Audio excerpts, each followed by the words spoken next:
Yep, welcome back to Talk Talks. This week we're discussing um I'm not even going to try with the full name of the Grand Prix because it changes every year. It's different every year. We're just going to call it Imola. Imola. That's Cool. all you're going to be known by is just Imola. Starting off, something that's not really racing related, but kind of racing related, Mhm. the team principal meal. Oh my God. Yeah, I I first have saw so that on much so mixed feelings about that one. Yeah, I first saw it on TikTok and it Mhm. cropped Andreas Seidel out. Really? And I was like, is it just Zach Brown sat on the end in his I thought it was funny that both him and Andreas were in team kit still and everyone Mhm. else had got changed. Like True. I haven't noticed that. they were That is still true. grinding. The other thing that I found very funny was the fact that Christian and Toto were on opposite ends of the table. Yeah. Like, And don't look at me in any way, yeah, in any direction. if I'm being completely honest, I would if I had to have a meal with some F1 team principals, I would rather have a meal with the side that Toto was sat on. All of those were like Gunther and Just Capito. yeah. Um, What's his name? Who he's the head of Alpha Frank. Romeo. No, wait. Oh, That's not it. Franz Tost. France. Frank Tost. We miss you, Frank. Frank. um Yeah, Um, no, I feel like that side of the table had a better vibe than the yeah. other side of the But table. that's actually a good question. If you could have dinner with one F1, what's it called? Team principal. Team principal. Thank you. My brain is not I working mean, today. it's not really a question, is it? I'd choose Toto, Yeah. and I'd Oh my specifically God. request that he brought Susie along as well. Oh, yeah. We're so boring. I'm Yeah, sorry that our answers is always Mercedes, Mercedes, Mercedes. yeah. I But I would mean, also have dinner with Toto. yeah. No question. Like I feel like Zach and Andreas would be a really interesting combination to have a meal with, Yeah. but Well, I really find Americans very annoying. Um, sorry to oh, sorry to generalize. problematic. Yeah, I feel like Mattia and I would not vibe at all. What Christian about Horner. Gunther? Oh, yeah, I think I'd enjoy a meal with Gunther, but like if Same. a meal with Christian Horner, I'd end up going to jail.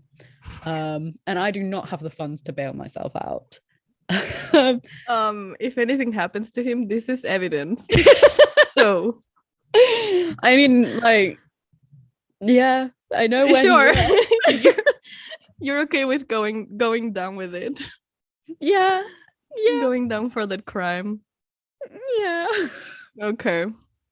Well, I get it. But I also saw something very interesting about this picture, and it was on Twitter. Females in motorsport tweeted this picture and captioned it "Zero women, zero diversity." Yeah, I think the most diverse thing is their waist sizes and their hair colors. And that I think is the only diverse thing there because they're all white Not even boys. their shirts are diverse. No, they all went for They're like all wearing gray blue, gray, and white. Yeah. Wow. There is a color scheme. Mm-hmm. Another thing that I found quite funny was that Mike. Well, here's the thing, because they said that Mike Crack was invited, but somehow just didn't receive the message, No and a way. communication issue made him miss the dinner. But I that sounds to me like he forgot to invite him. Like Maybe. it just sounds to me like they forgot to invite him. The They Mean were, Girls Club.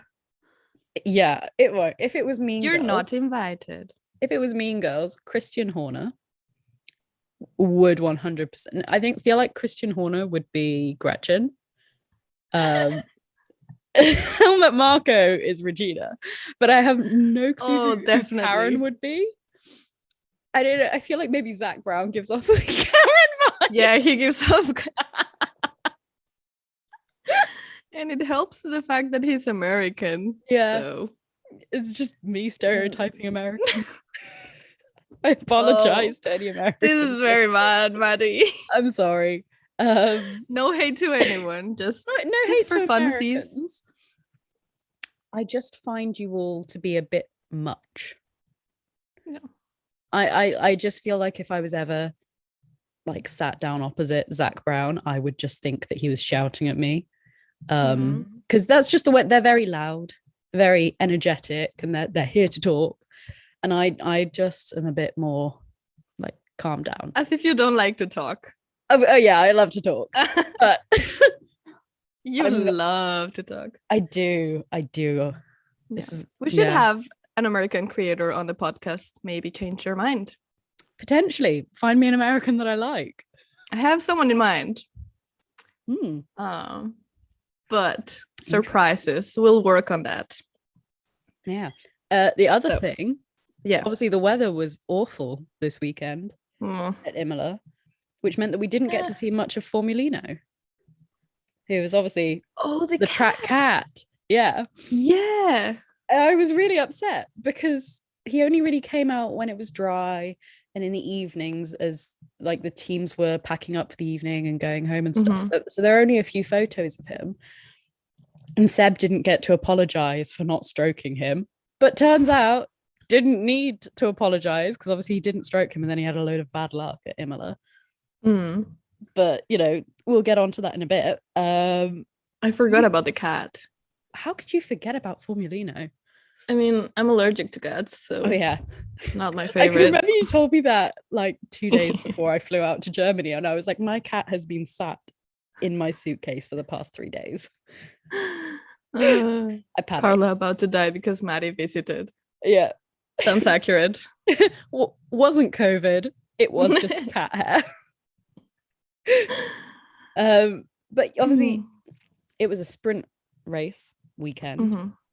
The first one of the season. Has this changed your mind on sprint races? Do you like them more? I mean, from last year, I wasn't sure. I kind of liked the fact that we had more action over the weekend, having like a shorter race before the actual race. I'm really glad that they changed the pole position thing to the actual qualifying and not the sprint race winner being the... I mean, it didn't really matter in this. Yeah, it didn't matter, but for my kind of... I don't know, my brain did not like that. But I do like seeing more action on a Saturday. But it is really weird to have Friday qualifying. Yeah, because I work most Fridays. It's just confusing. I don't want to be working and then qualifying be happening. Yeah. Like, come on, man. But I know that the teams, like the drivers, enjoy having more on-track action. But because the teams don't have 3 free practices before qualifying, they don't have as much data. Yeah. And they haven't been able to trial as many different like tire setups, wing setups, things like that. So there's, they're kind of, and because they go into Parc Fermé conditions on the Friday after qualifying, you're kind of stuck with a car that maybe isn't the right car for the race. So I'm not sure if that is something that they could look at. But I feel like with a sprint race, because they've now stopped doing media day on Thursday, media is now done on the Friday, it's just super jam-packed. And a lot of the drivers were talking about it in the interviews, which I'm glad that they now have 5 drivers in the press conferences again. Yeah. I mean, it means that they can get way more fun. But yeah, the drivers bounce off of each other. And so there's feels like there's more of a camaraderie between a lot of them. But a lot of them said if they changed it to have the media day on the Friday for the purpose of reducing the amount of time, it wasn't working because they were just super busy. They weren't enjoying it as much because they all got asked the exact same questions at the same time rather than having it be a bit more spread out. So it took away some of the fun of it. And the teams in themselves were staying later anyway, so it wasn't like it reduced time. And then that's the thing. Like from a team and drivers work amount perspective, it is actually allowed to have a sprint race. Like the planning, everything is moved. They have a lot of things to do, not being able to get all of the data. But from a fan perspective, which is what Formula One has been focusing on for the past couple of years. I'd argue it's more been focusing on the amount of money it can bring in, but yeah, that's what I mean. It is definitely more entertaining for the people, and having 2 races means more people watching, which means more cash. So I think their motivations are clear. Yeah. But it's just not fair to them overworking their people. Yeah. I don't like that. Yeah, and I personally don't enjoy a sprint race weekend. I prefer the traditional setup because you actually get to see more on-track action on a normal setup, because the free practice is an hour long. The sprint race typically is only going to last like half an hour. Well, about 45 minutes probably, depending on the track. So that's already a chunk of time that you're missing. And then because you get the 3 free practice sessions rather than the 2 plus this shorter race, you actually do get more on track action. Obviously it's not the same because they're not racing each other, so for some people it's going to be less exciting, but I'd rather the teams have that time to fine tune the cars so that we get better racing on qualifying, the actual race, and in the actual and I get that. It also puts them, like, it gives them more time to think about things. So you do have the best car going into the race, and it means that they're not trying to think, oh, okay, well, how do we set the car up for qualifying? Do we set it up for the sprint race, or do we set it up for the race? Like, yeah, I think it makes more sense, and it is way more fair to have the normal F1 schedule. But having the sprints, and as I said before, the focus on having drama for F1, I guess that is the whole point of the sprint, because it did stir up everything. Oh yeah, and if you fuck up in the sprint race, even if you're up for pole position, then you're fucked for the race. Yeah, and I think the main thing that the sprint race was targeted towards was people that are actually going to be there at the race, not necessarily the people at home watching, because there's not that many people that are going to buy a ticket to go on the Friday. They may buy the ticket for all 3 days so that they have the option, because it actually works out like maybe slightly cheaper with a package deal or whatever.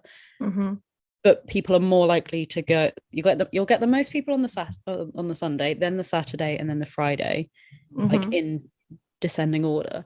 And by having the sprint race there on the Friday, you're more likely to get people going to the track.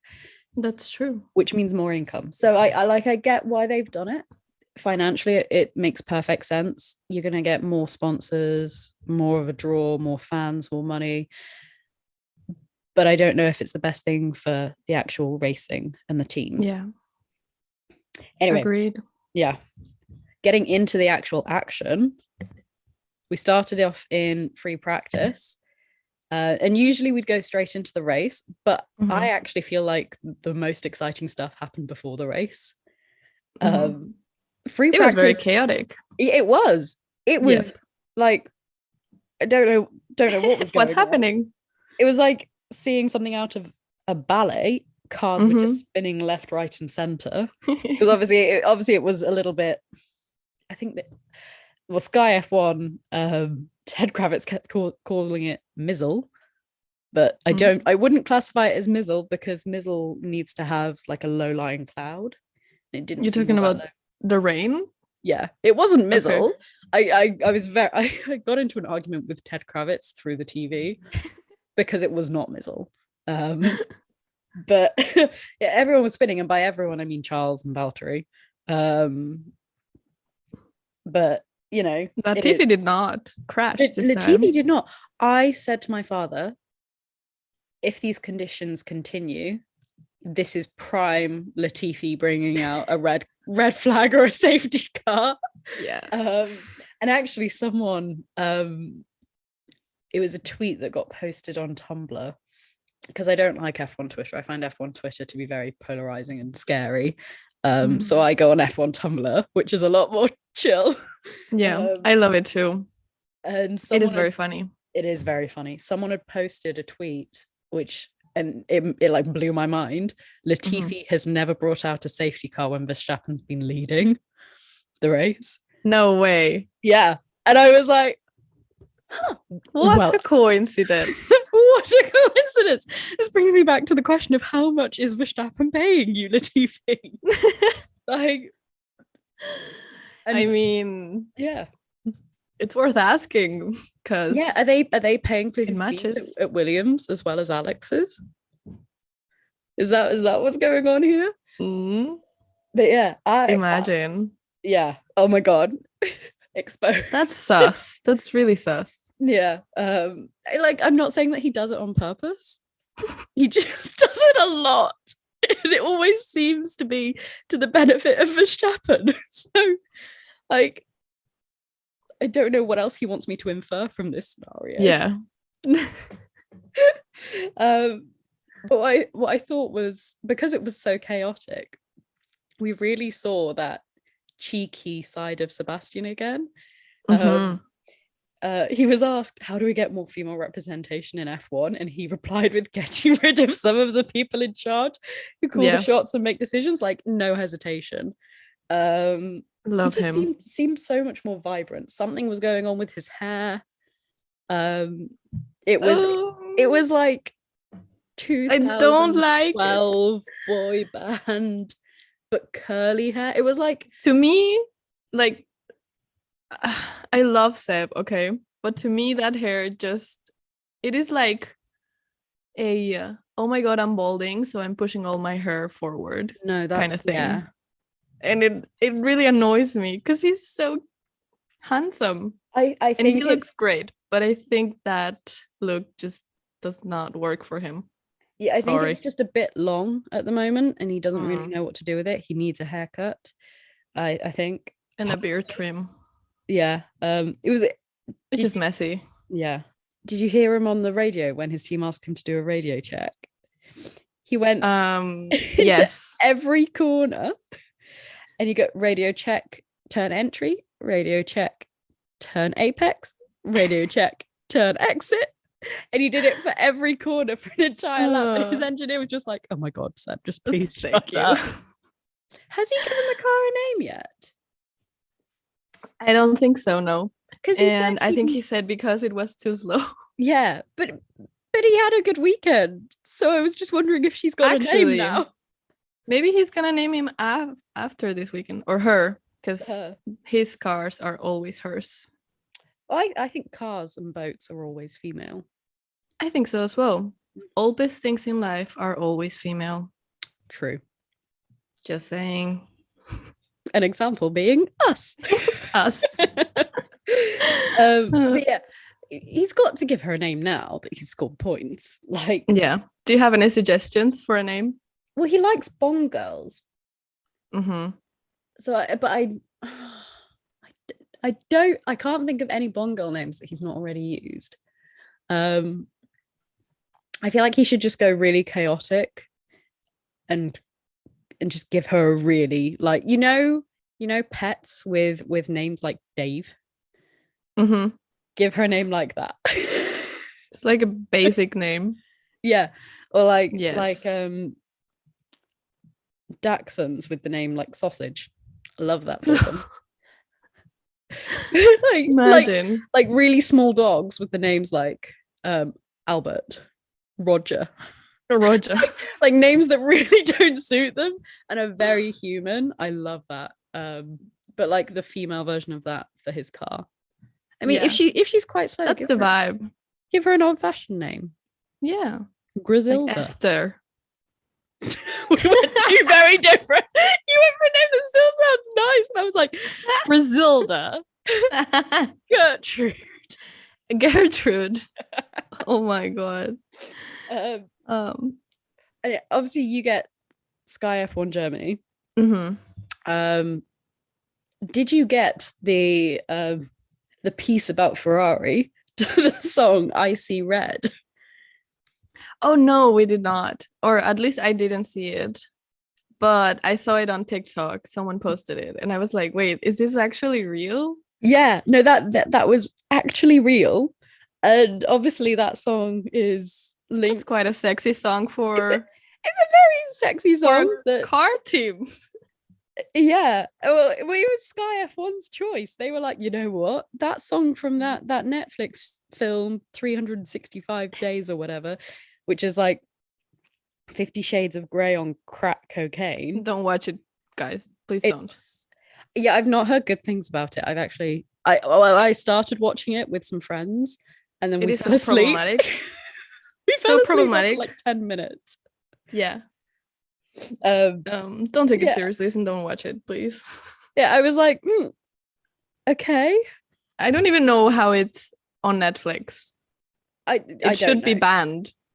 But Sky F1 chose to put that on there. They also, I can't remember what it was about.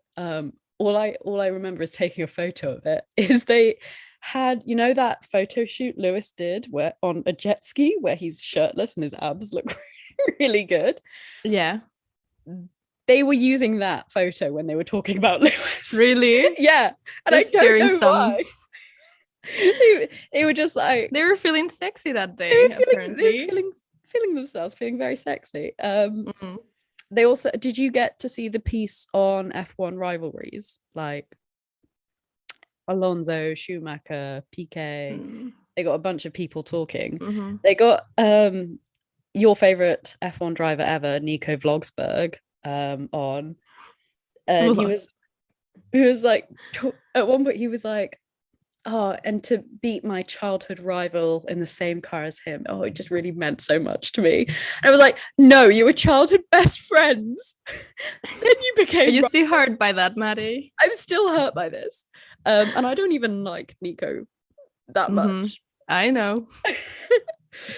But like, don't pretend that you, because he was the one that introduced Lewis to Monaco and took him around and stuff. Like, don't tell me you weren't best friends, because you were. But what he did say is that him and Lewis, the relationship is now a lot more neutral.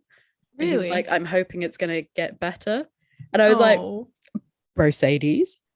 I was like, I would love that. Don't tease me with Mercedes. Don't tease me with a good time. To see them back again. My two favorite drivers just getting back together. Yeah. A dream. What a plot line that would be for a book, though. Like childhood best friends to enemies. That's a movie right there. It is. It needs to be a movie. Wait, who would play them? Let me email Disney again. Oh, dear Disney. We're not handing this one to Netflix because they'll cast Charlie, not like Charlie D'Amelio or someone. Imagine. Who's that one that was in that film? And I cannot remember her name. And it was like a remake of like a 10 Things I Hate About You or something like that. Also a TikToker. She's the one that I wanted to say. Oh, I can't remember her name. Addison Rae. Yeah. Oh my god. If we gave them that plot line, Netflix would be like, have it to her. I would no. I would die. Immediately no. Thumbs down. I would sue. Yeah. Lewis and Nico combining forces to sue a defamation case.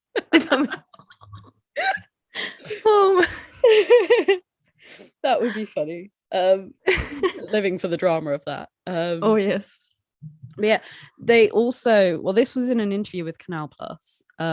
Mattia does something that Franz Tost was talking about doing, which is putting up a photo every time you win a race. And there was a photo of his office, and he has the photo of Seb moving the P1, P2 things from Canada 2019 on there. Oh, I was like, wait, so he hangs these pictures on his office? On his office wall, yeah. And he's got so for every time Ferrari's won under his like management, which if Mercedes did that, they'd need some very small pictures. Because they've just won so much. The whole entire freaking wall. Yeah. But yeah, the first photo on there is actually Canada 2019. Where obviously it was quite controversial. I was inclined to agree with the way that it resolved as a Lewis fan, but you know. But yeah, that was something that came out this weekend, and I was like, you know what, like, that's very cute. It's very cute, and I'll accept that. We like that. Thank you, Mattia. I will take that. Thank you. We approve. Rule 107 approved. Thank you, budget Harry Potter. He does look like a budget Harry Potter, but like, come on, it's just the glasses and the hair. What about hair? He has curly hair. If you told me that Harry Potter was Italian and a middle-aged old man, Mattia Binotto. Oh my. So moving on to later on. Yes, the day on Friday. This is what I was at work. I did not have time to be watching qualifying when I was supposed to be working. That's very sad. Yeah, 5 red flags. I was like, wow, more red flags than my exes. Amazing. Another one. Well, that was very chaotic. So, and some of the red flags really did just come out too early as well. Like literally, the one for Kevin. I woke up so late. That day, a quali day, and I was like, oh my god, it's 10 minutes to quali. So I like got prepped, got a coffee, and then I started watching and was like, wait, I could shower. And then the red flag started and I was like, okay, I'm gonna shower. Like 2 minutes into quali. Yeah, no, so obviously Alex Albon's just brake exploded. Just out of nowhere. I was like, I love that for you. Yeah. Not the Williams I thought was going to be bringing out what happened? They were like, it was something about it just overheating. But it looked like a piece broke off and then it exploded. So I don't know. I don't know what happened there. I'm not a mechanic, so I could not tell you. No idea. But then we obviously had, I counted, there were 15 marshals on screen at one point. And I was like, oh, look at them in their little high-vis orange outfits. Best they can. Oh, they were really quite cute. I love marshals. Yeah. And then obviously K-Mag went off and we thought he was beached. So they brought out the red flag almost immediately. But then he managed to get going again. Carlos stacked it into the wall. As per, he is so adamant that he's not a number 2 driver, yet all of his actions are those of a number 2 driver, and like I don't know how to, I'm like, bestie. I think he's just trying too hard and just making mistakes, stupid mistakes. Yes, like, very stupid ones, because he's really good. I just think he's getting really like good. He's so good. I just think, I mean, I don't know, I'm just speculating, but I can imagine he's feeling so under pressure, and because he's such a perfectionist and like he works so hard, I think he's just trying too hard and getting too in his head. I think he's overrated personally. I think he makes a very hard worker. You can be a hard worker, you can still be overrated. He makes a lot of mistakes. Lately, but both him and Leclerc are very self-critical. I think you have to be to some extent. Definitely. But he is making too many mistakes, given the fact that Ferrari are the team to beat this season. Given the fact that they have arguably the best car and are pushing for both the constructors and the drivers' championship. Yeah. If he needs to get his shit together. Yeah. If he wants to be, because he was angry when he finished second to Charles's first. Like, if you want to push for first, you need to not be making these mistakes, and you need to be performing better overall. You can't be making stupid mistakes. And actually, I'd like to I'd like the rules to be changed so that if you go out in Q1 or Q2 or whatever, but you make it into the next stage of qualifying, whoever just missed out, so whoever was in like P11 in Q2, if you can't qualify in Q3, like Carlos couldn't, then whoever's in P11 gets to participate in Q3. I think that should be allowed, because that way you get more cars out on track. And then there's also there is a ramification for effing up in earlier qualifying. That would be quite interesting. And I mean, let's be honest, George would not have got any higher than P10 if he was in Q3. But yeah, like that's still an extra place forward, and it would have still had some more ramifications and implications on the sprint and the actual race for Carlos Sainz.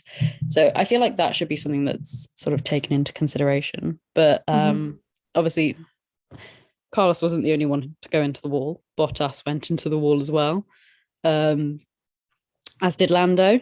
Just freaking ballet everywhere. Yeah. Everyone was just really loving the walls. They were like, you know what? That looks like a really nice wall. I want to go get a closer look. And went face first with the car. It was quite interesting though, because of how cold it was. I think it was only like 13 degrees on the track, whereas usually it's like in the 30s at Imola, because it's Italy and it's usually hot and sunny. Like a lot of cars were struggling with the tire warm up, which I know we've seen Mercedes really struggle, and they did still struggle compared to everyone else, but everyone was sort of in that same position. So it was quite interesting, because you usually see them do an out lap, a push lap, and an in lap, put some new tires on, change the settings up a little bit, go again. But they were having to do 2 push laps. It seemed, or more out laps and warm up laps. And there were some drivers that either weren't told that was what people were doing or weren't allowed to. Pierre Gasly was in P12 in Q1, and he was called into the garage, put up on the wheelie things and pushed in, so like retired from the session, thinking, oh, P12, you know, the Mercedes cars aren't getting out of Q1. Crying face, like, we are back. Carla just had to take a quick call, which, yes, everything's fine. She's a businesswoman. What were we talking about? We were talking about drivers going into the walls. Yes, quali and ballet dancing everywhere. Yes. Bottas. I feel so sorry for Valtteri, because if I was him and I crashed into the wall directly in front of a grandstand full of Italians, I would just start crying. No, I would just tears. This is why I couldn't be an F1 driver, because like if something happened, and it likely would at some point in my career, I would just start crying. Emotional. Yeah. Oh, it must be a lot of pressure to be Italian team in front of the tifosi. Yeah. I mean obviously it's more pressure if you're a Ferrari driver, because, I mean, even worse. But looking at you, Carlos Sainz. Yeah. Idiot. Just don't crash. It's not that difficult. Isn't it? I don't know. I was gonna say Charles seems to manage pretty well. Did he actually? Sorry, I keep having to mute myself because I wasn't here for last week's recording. Not last week, it was like 2 weeks ago. I had COVID, and I am still very much in the disgusting. I'm still very much in the trying to cough my lung up phase, even though I've no longer got COVID. My lungs are just trying to escape my body. Where are they trying to go? Take me with you. But yeah, so obviously Carlos stacks it and gets the scooter. Scooters seem to be the vehicle of choice at F1 races recently. It is. But obviously they only have one scooter. So when Valtteri crashes, he goes in the car with the recovery vehicle. And then about like 10 minutes later, Lando's in the wall again. Right. My favorite part was though is that the commentators literally just said Lando excels in these conditions, and then he's in the wall, and I'm like, Does he?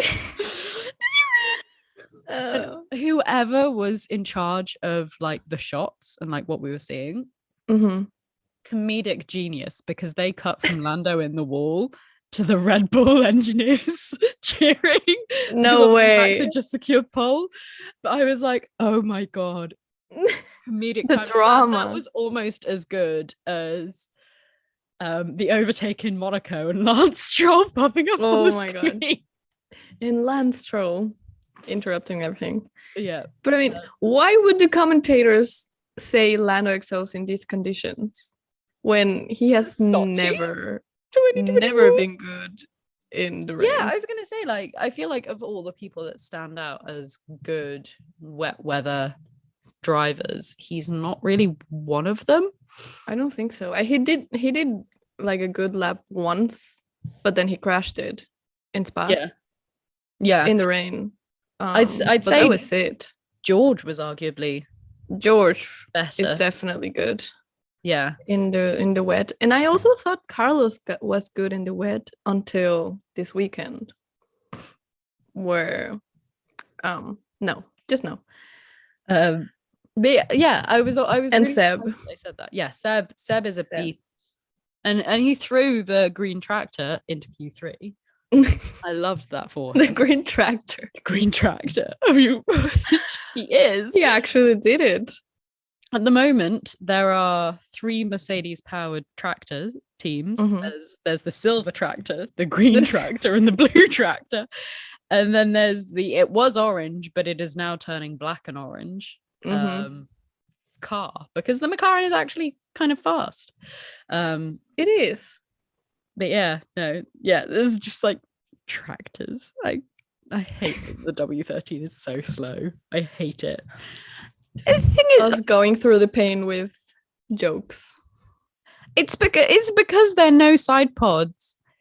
The no side pods is aerodynamically efficient, but it's not supporting the floor of the car, which means that the floor is flexing and causing the air vacuums and causing the porpoising, which means that they need more side pod to support the floor.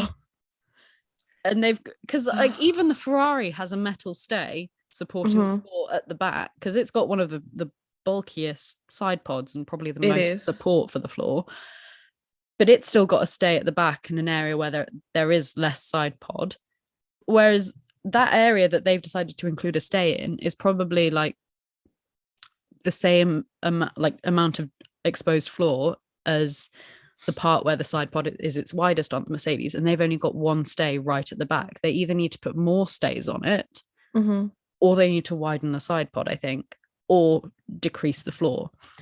Obviously, those are massive changes to make, and I'm not an aerodynamic expert by any stretch of the imagination. I'm into events and hospitality and logistics and stuff like that, not the if we change it by 0.5 of a millimeter this way, we'll gain 2 seconds a lap. Like, it doesn't make any sense to me.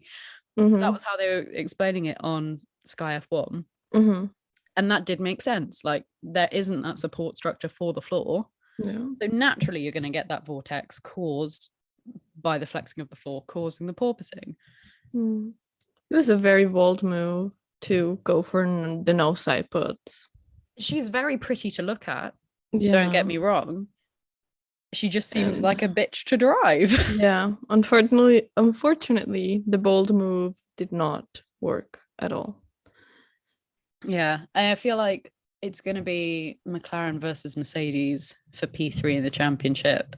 And it would be slightly embarrassing if the Mercedes Works car was beaten by a Mercedes client car. But McLaren is definitely, at least this weekend, way faster.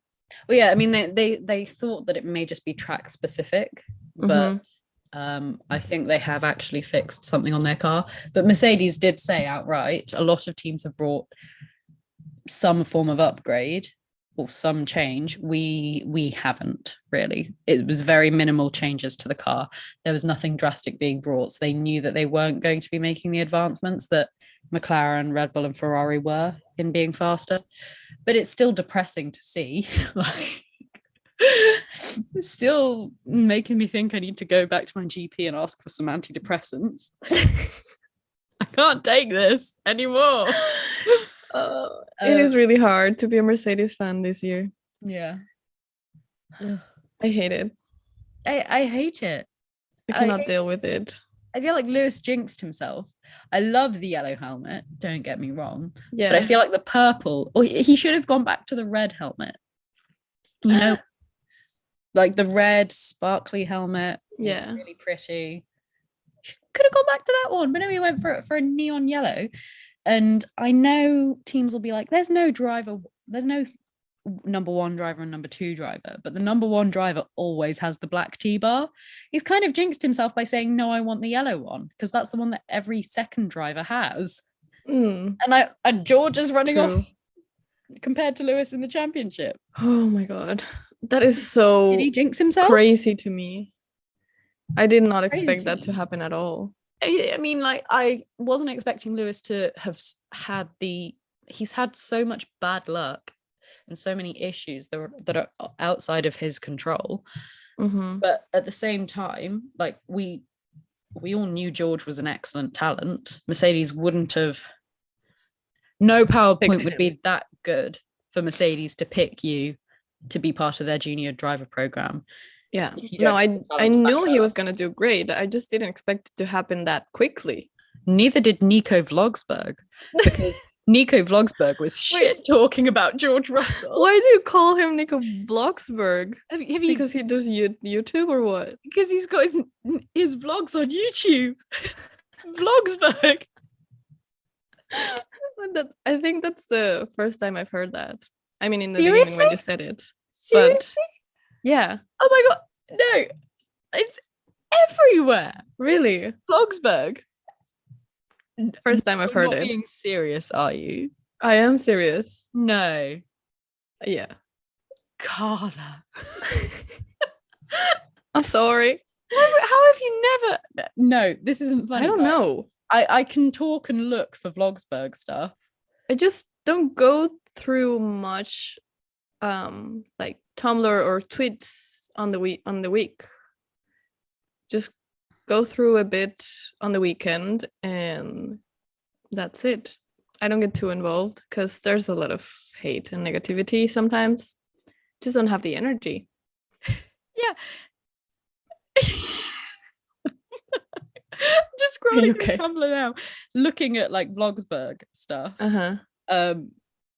It's literally what he's known as on Tumblr is Nico Vlogsberg. No way. No one refers to him as Nico Rosberg. It's Nico Vlogsberg. It's like Vlogsberg's back because he wasn't there. I mean, I knew about the Britney nickname, but not the Vlogsberg. Not Vlogsberg.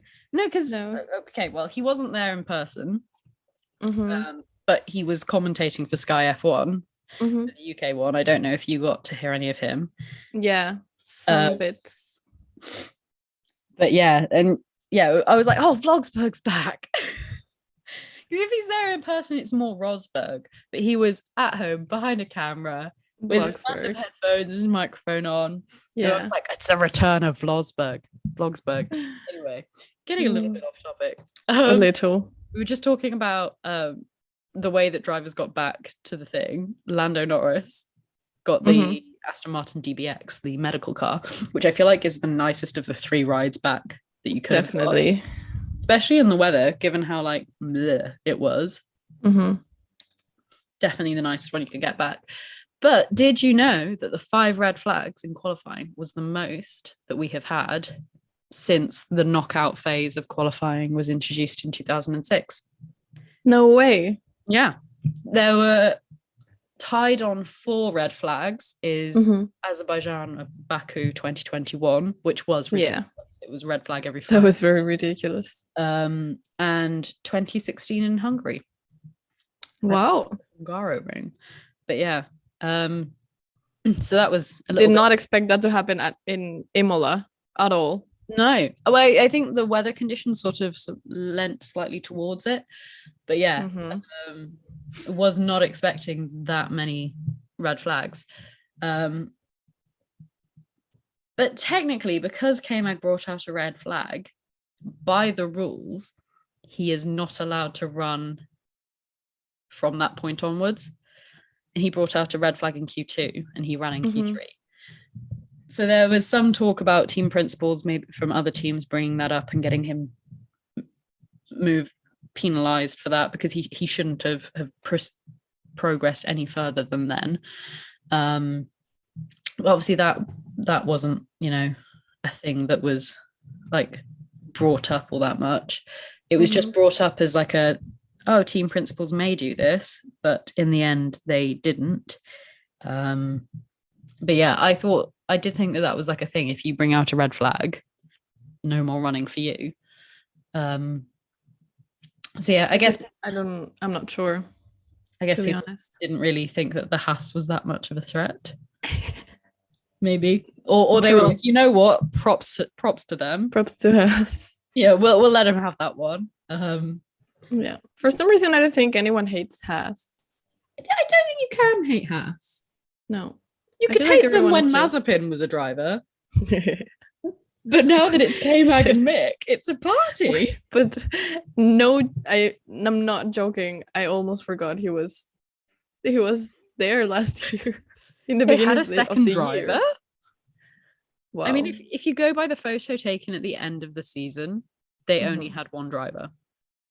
Actually, because he wasn't there for COVID, and they were like, you know what, we're just going to run one car. we're not going to get Fittipaldi to fill the seat. Just run with Mick. Little Fittipaldi had his first podium in F2. Yeah, it's so cool. Obviously, we don't really talk about F2 all that much. But yeah, very, very proud to see him on the podium. But yeah, the weather was like super impactful, because they went from like intermediates and wets to slicks, full Q2, and then the rain started again. And at that point, it was kind of demoralizing because, Lewis got out of the car because it was now raining. There was no way they were going to improve upon the times that had already been set. So it felt kind of like the last few minutes of Q2 was just waiting for Q3 to start. And it was quite sad. I mean, like Toto and Lewis, it looked like they were arguing with each other. Yeah. Turns out they weren't. They were both just venting their frustrations on the same things to one another. I was going to say, I don't think they argue. I feel like Toto and Lewis have a very good relationship. Yeah. But I saw a lot of clickbait on that. Yes. Yeah. Saying that Toto is super mad at Lewis and then they're fighting. And I was like, they're not. Stop it. Just for clickbait, just get some help. Yeah. Which team principal's most likely to go off at one of their drivers? Christian Horner. Yep. I thought it was quite funny that Checo was doing better at the start of the season than Max was. I was like, oh, where's your golden boy now, Christian? Yeah. Love that. And the fact that Helmut Marko and Christian were like, instead of saying things like, we love that Checo is running so fast, they were saying things like, we're getting Max back to the front. Yeah. So I hate that they ignore Checo so much. It's very similar to, because obviously George had a better, we've not even got out of quali yet, but George had a better race than Lewis did. And everyone was talking about Lewis. All of George's interviews were about Lewis. Why are you so much faster than him? You're the number one driver now. Trying to get him to talk shit about his teammate, but there's so much respect there that he's not going to, and he would just look really fed up with those sort of questions. But it's like they don't people try to steer things up so much, and it's just so unnecessary. Red Bull don't want to be positive about Checo. They want to be positive about Max. Checo's just there because they need to have a second driver. That's what it feels like. And it's a shame.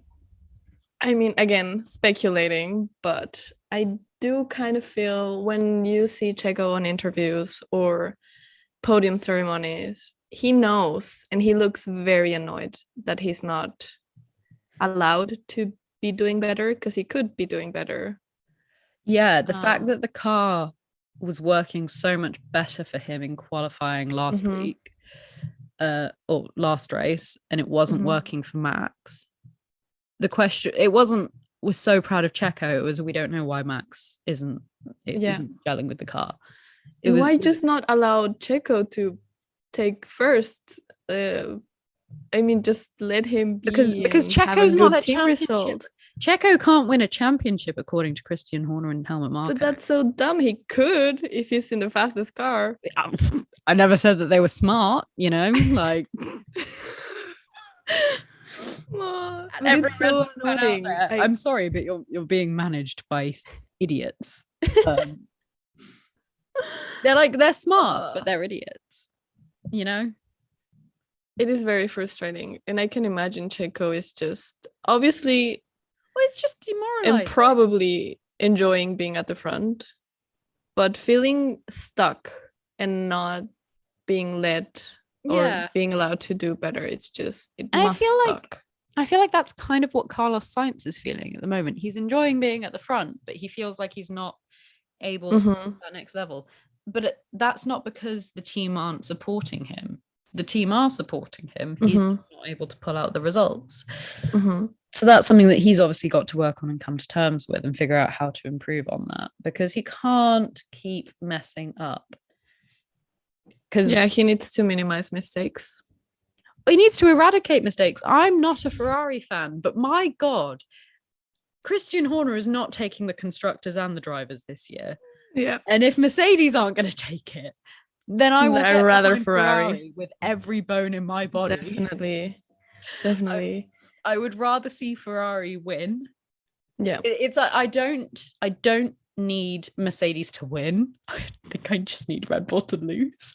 Which sounds really, really bad. But Christian Horner has this smug look on his face, and I'm not there to be able to like slap it off his face. So the only way that I can do that is having him be beaten so he can't wear that smug look on his face. Like Ferrari's entire job this season is to beat Red Bull. Yep. And Mercedes' job this season is just to figure out what. I agree. Yeah. And I found myself during this race weekend, while watching, I found myself just screaming for Ferrari to do well. And I was like, wait, I'm not a Ferrari fan. Why do I feel like this? Well, I was like, I know how. Why? I was like, well, Q2's finished. Who do I support now? Who do I support? And so I was like, Charles. I will get behind Charles, because same. Bless him, he's exactly like one of my cats. It feels like there's only one brain cell going around, and every time it's like the Windows logo when it hits the corner, a thought occurs. I was like, and one of my cats is exactly like that, and so is one of my very close friends. And I was like, you know what, I can get behind that. I can get behind Charles, and you know, I think after everything that's happened to him, he deserves to have some good luck. I'm really looking forward to him DNFing or DNSing in Monaco, because that's just funny. But let's not hope for that. Oh, it's the highlight of the season, Carla. It would be very funny for that to happen again, but it would also be really cool for it not to happen again. It would be, especially since they're battling with Red Bull. Like, I need him to be first. But I can write that one race weekend off, you know?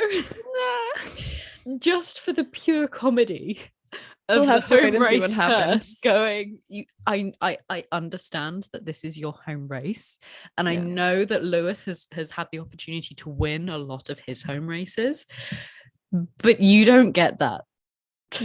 Enjoy not finishing the race. Should we do a bet? Should we bet on it?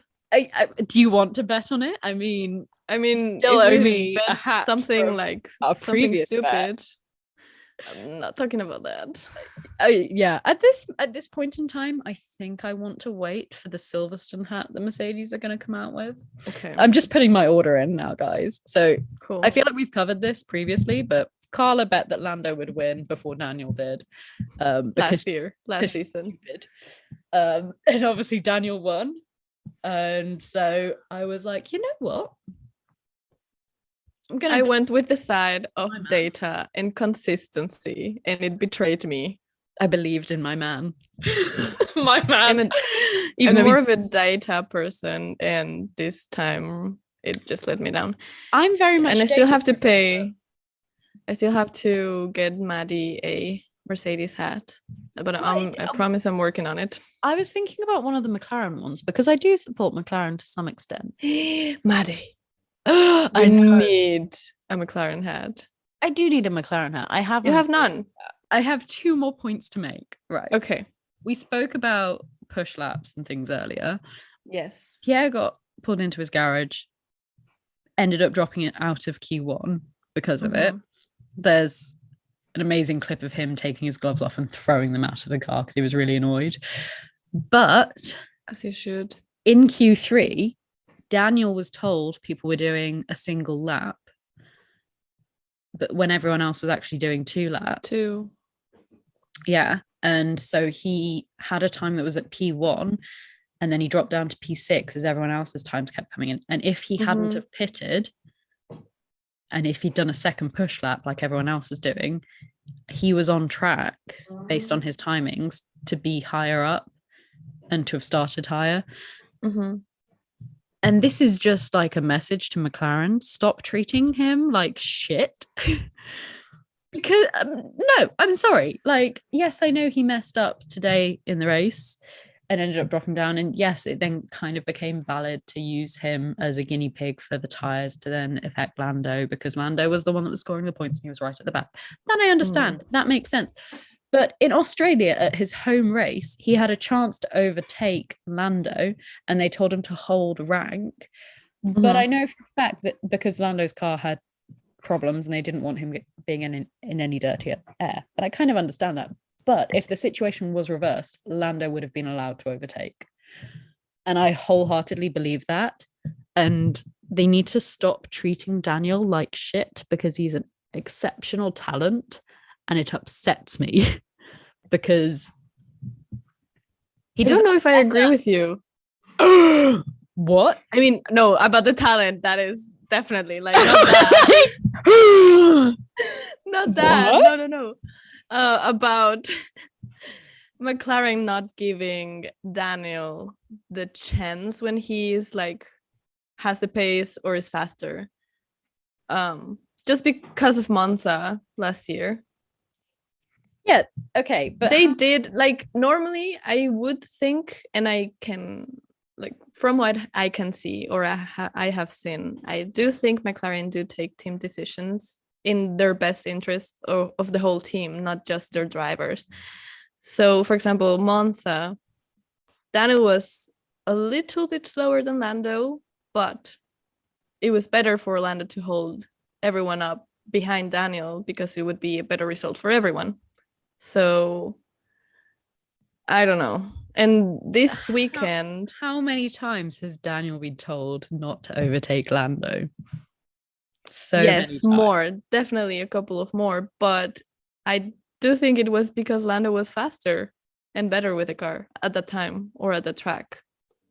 This weekend, I'm not sure. Australia. At Australia, Lando was slower than Daniel. That's true.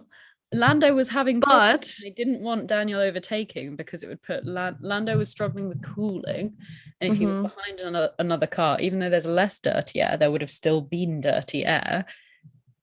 But Daniel was so much faster that he would have produced a gap that meant that it wouldn't have affected Lando.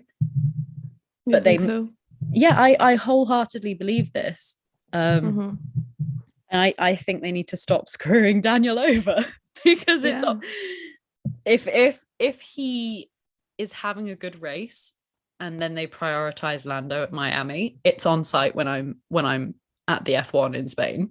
It is on site.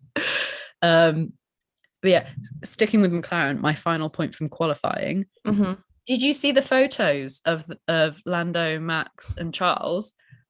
How was Lando's hair so voluminous? Right. I It saw was that like, also in his interview in the end yeah, of the sprint it or looked, of the race. it looked Fully like, Jimmy Neutron. yeah, it Do you know looked who like he'd just come out of like the hair salon. But he he should got? have He just got had a a helmet on. haircut. He had a wait. I cannot talk anymore. He got a haircut this weekend, Yeah, but like, and I don't like it. yeah, I mean the hair's not the best. No. If I was Louisa, I would break up with him with this hair. Previous hair was fine, this not so much. And I know the haircut's done by Max Futural's brother or cousin or someone, but like it's like Futural Fades or whatever on Instagram. But yeah, I was unimpressed with this haircut. Not as bad as when he shaved it all off, because then he did look a little bit like a thumb.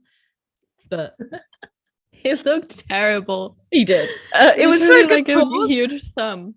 It was for a good cause, but he looked like a thumb. Love that about him. But like if you've had a helmet on and you've been like pushing and you're a little bit sweaty, your hair's not going to look like perfectly windswept and like all stuck up like that. Like it's not.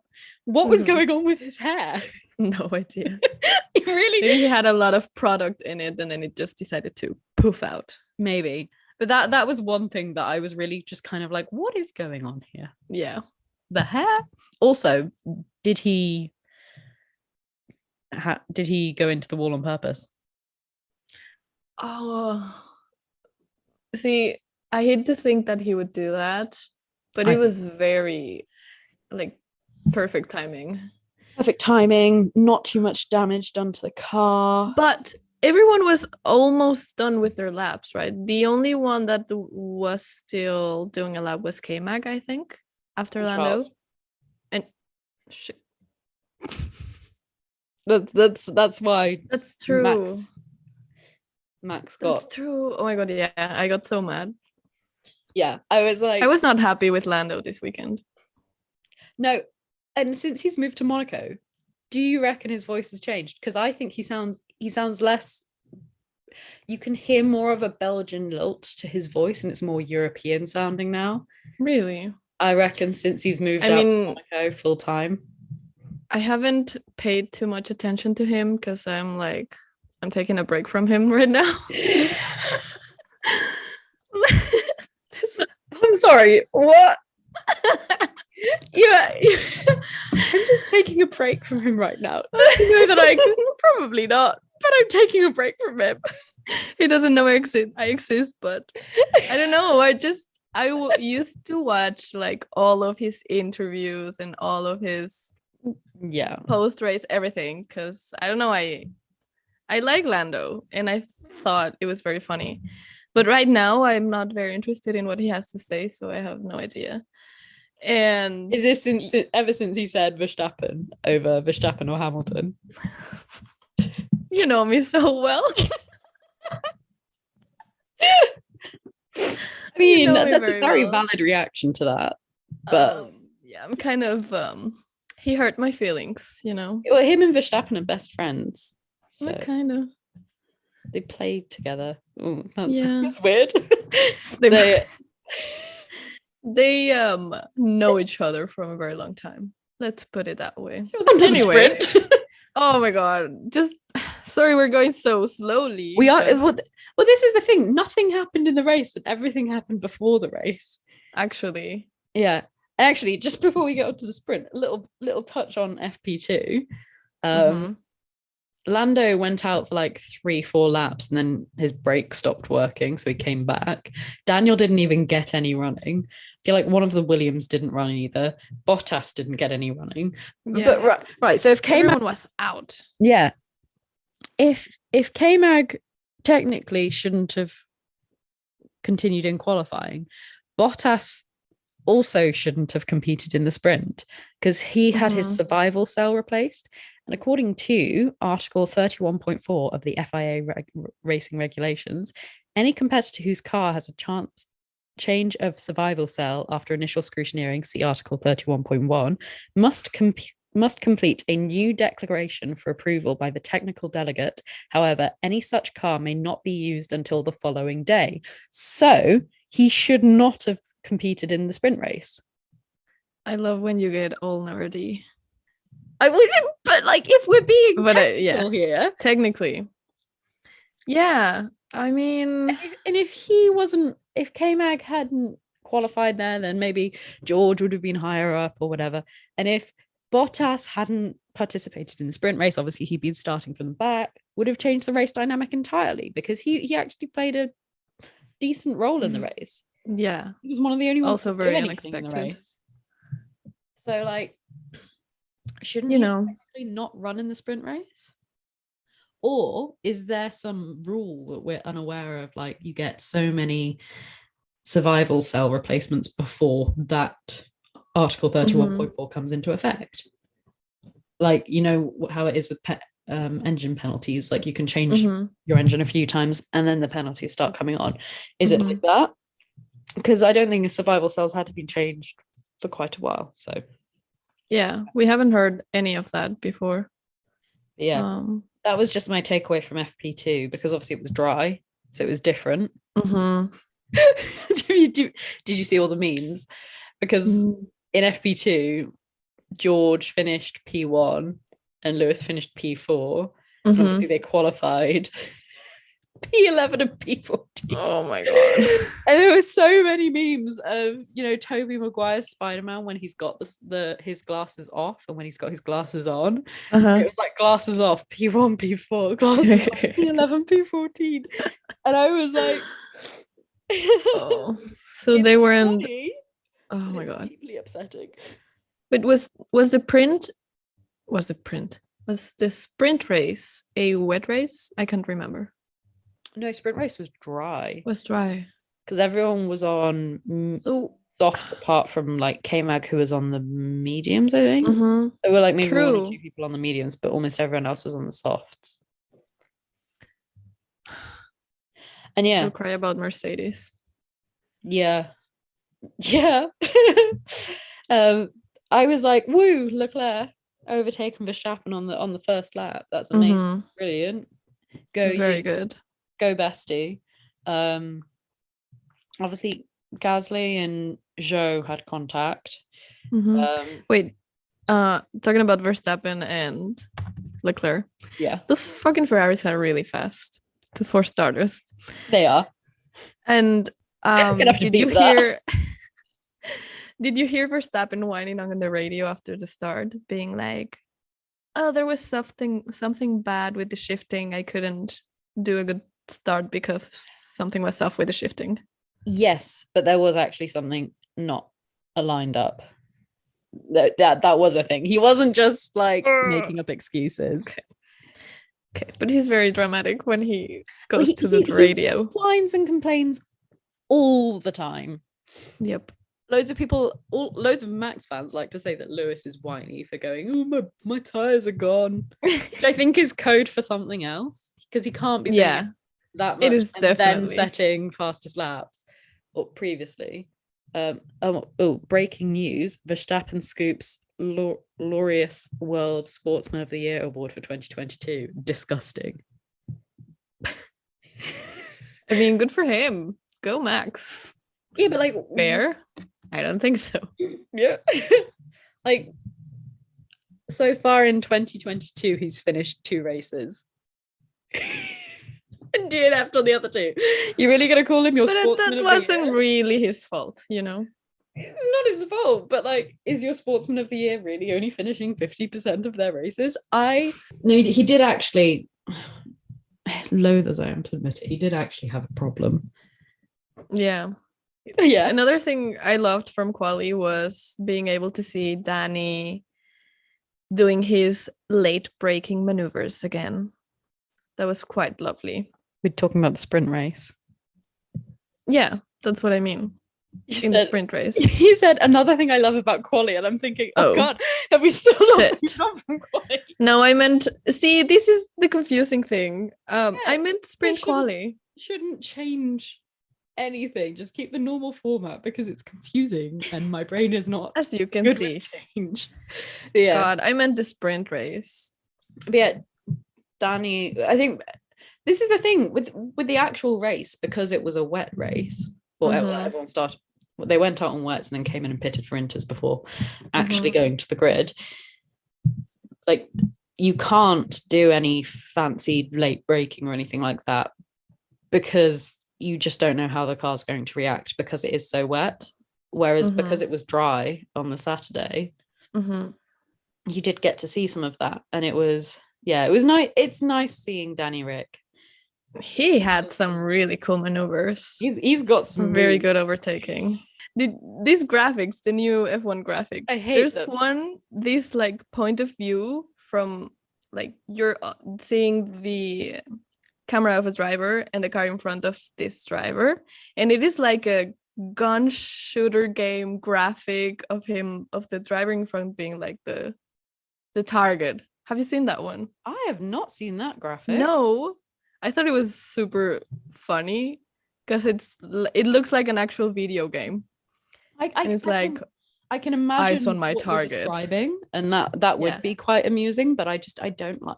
I've been going back and watching old races, mostly to feel something other than sadness. They're saying that I did just watch the Austrian Grand Prix from 2019 where Verstappen won, but before that I watched the French one where Lewis won. So swings and roundabouts. They're going to Silverstone next. That will be what I put on after this recording.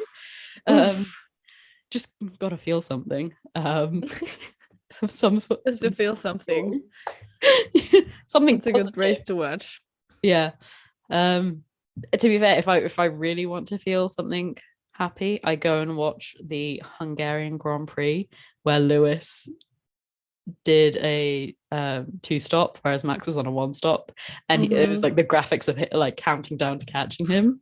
That is what I will go and watch because that one is very exciting. And Spain last year when that happened as well. The British Grand Prix in 2020. Hungary all over again. Yeah. British Grand Prix in 2020 when Lewis's tire blew. Oh, but he still won. Gets me right in the feels. He has done some crazy things. Final race, his first world championship. Things to feel something. Anyway, back to the sprint race. Yeah. So obviously, Gasly and Zhou had contact on the first lap. Pierre had a flat front right, and Zhou was just chilling in the wall. Deemed a racing incident. Did you think that was fair? I'm not sure. I do think it was like just a racing incident, just hard racing. Didn't look too much into it, to be honest. But I think this was the first time that Zhou was out of a race, even if it was a sprint race. Was he? Am I right? I think so. Which I thought was quite sad because he had been doing very good. Zhou is holding up quite well for being a rookie, I think. I wish it would tell you where they... I now have to actually go into race results. What are you looking into? So Zhou finished P10 in Bahrain. Saudi Arabia, he did actually finish. That was when only 13 drivers finished the race. Yeah, but I don't think he had crashed before. No, he hadn't. You are right. It was Valtteri's Alfa Romeo that we saw going into the walls. Or just DNFing. So yeah, it is a shame. But I think every F1 rookie needs to have that first sort of moment. Mick was doing really well. I was really proud of him. On the sprint.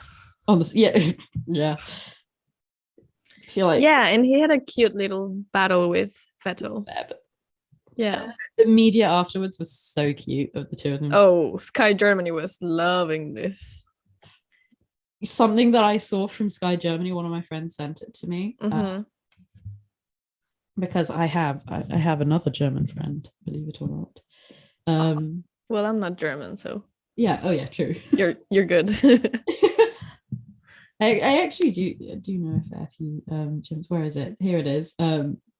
It's a photo of Ralph Schumacher interviewing Mick. Oh yeah.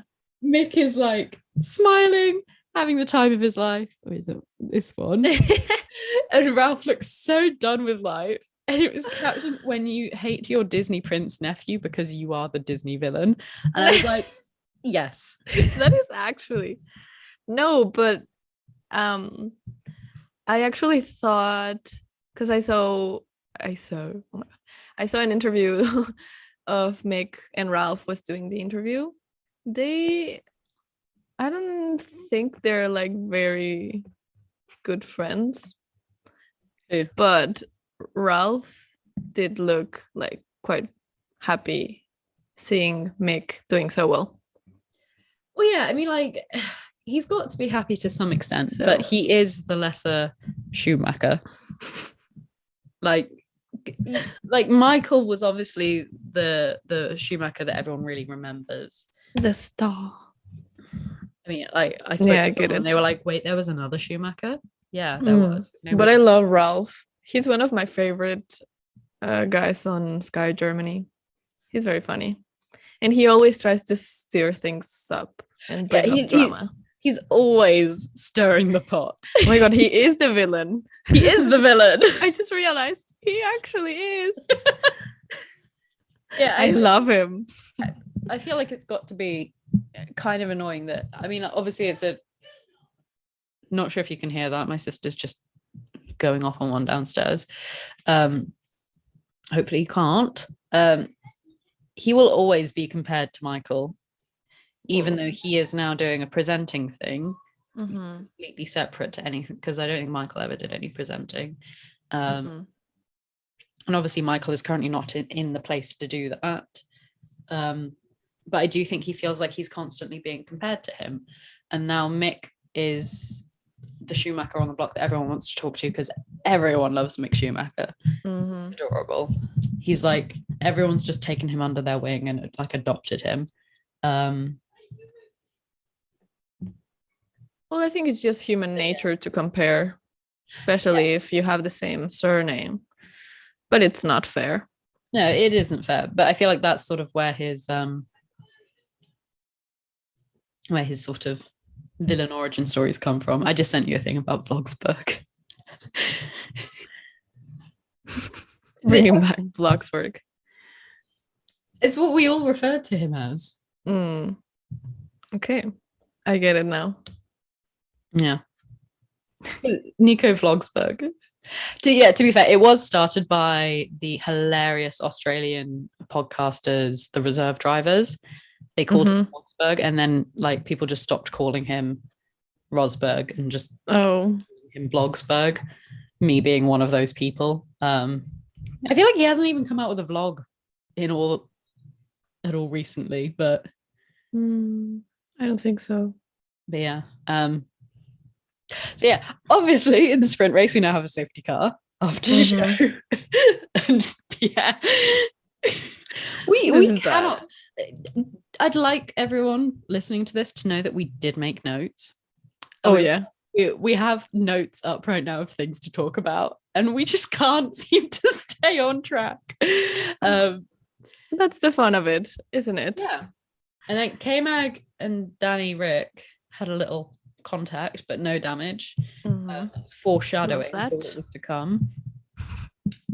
Lewis and George both went backwards on the opening lap, and I wanted to cry. And then obviously everyone being behind the safety car, it was very processional. Lap 5 we get to go racing again. Here's something that I don't understand. Formula 2, the races are shorter, but the Formula 2 sprint race is 4 or 5 laps longer than the F1 sprint race.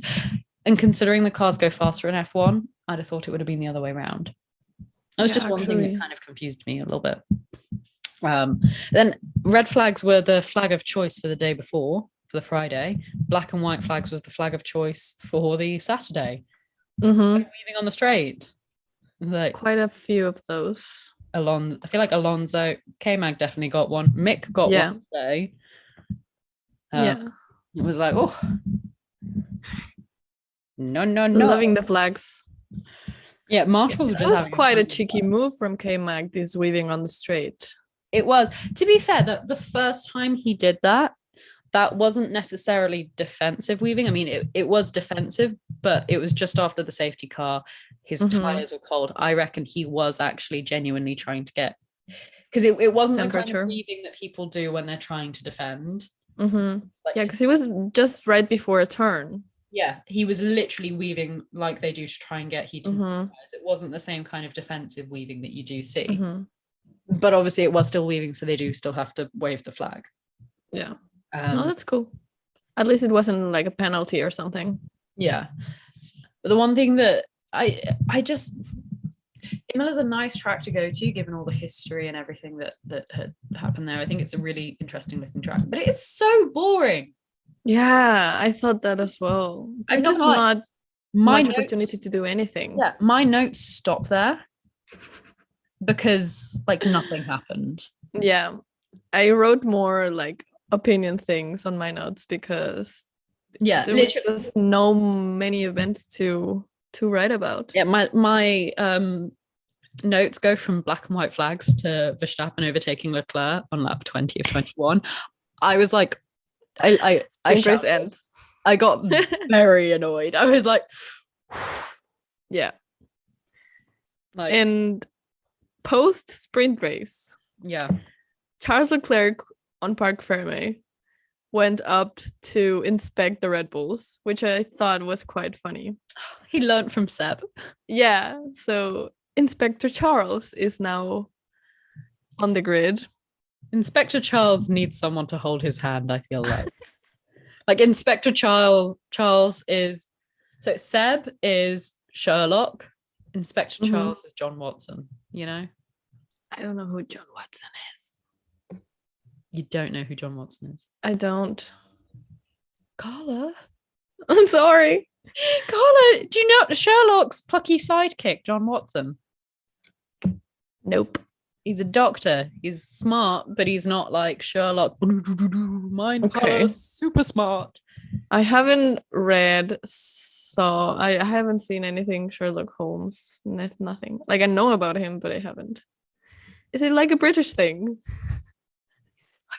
Oh my god! Just kidding. Wow. It's not a thing where I come from. So sorry. Rude. I'm so sorry. Benedict Cumberbatch's Sherlock Holmes TV series that the BBC did was internationally loved. Were you not a super Lockian? I wasn't. I knew about it, but it just wasn't my thing. Sorry. The fact that this is an F1 podcast and I've just somehow managed to use the phrase super Lockian. Okay, Doctor Who. Do you know about Doctor Who? I know about him. Okay, so you know Doctor Who, he's like super smart. He's got his sonic screwdriver. Yeah. And then he's got his random human sidekick that he's chosen. Charles Leclerc is the sidekick. Okay. Sebastian Vettel is Doctor Who. Cool. That is the comparison actually I'm trying to make here. Oh my god. And they were teammates, so it makes sense. And they were roommates. Like the vine. You get me, girl. I was thinking, how long is it going to take me to pull up a TikTok of the audio? Like the vine. Is it worth doing it? Almost an hour. And wait, how have we been talking for 2 hours? We've been talking for like an hour and a half. Oh cool. God. We're not even at the race. Yeah, nothing really happened in the race. The race was so boring. Actually. I have a bone to pick with the people that decided that, you know, that we should go for this kind of car, because I kid you not, I think the racing was more exciting when they couldn't get all up each other's asses because they had to stay back because of dirty air and things like that. Because it meant if you were behind them, you were going for a move. It meant like it was do or die. Whereas now they can follow each other. In fact, they can follow each other so well that they can't overtake each other. That's true. Because they didn't have any DRS until the second half of the race, and by that point Lewis was back in a DRS. If that DRS, he'd had DRS earlier, he wouldn't have. Why did they pull it out so late? Well, so that was very annoying. Are very much risk averse in comparison to Michael Massey. Hell, I mean, we finished the F2 race under a safety car. Can you believe you can finish a race under a Is safety that even possible? car? No way. Massey could never. Never. Motor racing. I'm still bitter. No, very much did not notice at all. Yeah, the new race direction is very much more risk averse. They brought out new regulations regarding like overtaking and corners, and sort of what's considered your corner and like how to go about racing there. They were very trigger happy with the red flags. Safety car was coming out quite frequently, double waved yellows and things like that, and they were very cautious to open up the DRS. I rarely agree with Paul di Resta on anything in life, but he thought that the track was DRS ready on like lap 12, and I would agree with him because there was enough of a dry line. The drivers were only it dried up really quickly. It dried up super quickly, and the rain wasn't coming. And you know, they were starting to talk about slicks back at lap 12, even though no one went on to slicks for a few more laps. Yeah, but the DRS, like I will agree with Paul di Resta on this one thing: DRS should have been activated a lot sooner. And for all of the years for racing teams to not be able to pester race control on something, I was like, this is when I need the radio, the direct radio, the race director. Yeah, I mean, they can still send questions and things along, but it doesn't go immediately to race directors. It gets fielded by someone else who then brings it up to the race director, which means that you can't have any of the lobbying and stuff, which is good. We could have done without that in Abu Dhabi. Could have done without Michael Massey in Abu Dhabi. I will never get over that. But yeah, I did think that the cars can follow so well that without DRS, they're just following each other. It's very processional. There's not very much overtaking at Imola anyway, because it's difficult to overtake on because of the size of the cars compared to the size of the track. It is very tight track. Which is another thing. Obviously, the track was mostly used in like the 80s, early 90s when the cars were so much smaller. I mean, the Renault that Alonso won his world championship in is half the size of his Alpine that he's racing in at the moment. Yeah. Oh, I saw a picture of this weekend. It was an F2 car, and right next to it was an F1 car. It is literally 2 sizes bigger. It is 2 times an F2 car. And Seb talked about this as well in a post-race interview, saying that the car is so heavy, it is so hard to drive. Which I thought was... I didn't think about that much until I saw that F2, F1 picture. Yeah, and the way that the cars are set up this year, I think I mentioned it in the first podcast, is that they're very particular with the braking. Is you have to brake on the straight, then put your lock on to turn, unlock it, and then drive again. Whereas you weren't having that issue in the previous year. They've created a car that's better for like following each other. Yeah, that's great, but they're not very good at overtaking each other. And it was just so processional and boring and dull. And if, as nice as the track is and as great as it is for the Tifosi to have 2 races in Italy, if a European track has to go, I would be putting Imola up for the axe. I would actually put Imola up for the axe before I'd put Monaco up for the axe. Me too. Which is surprising because Monaco is the most processional race out there. Yeah, but Monaco is more about the experience. Yeah, Monaco is an entire experience. Yeah. The best part of the Monegasque Grand Prix is obviously it's Charles not finishing or starting, and it's the fashion show, because that is the funniest thing when they drivers to do the fashion show. I love it. Fashion moment.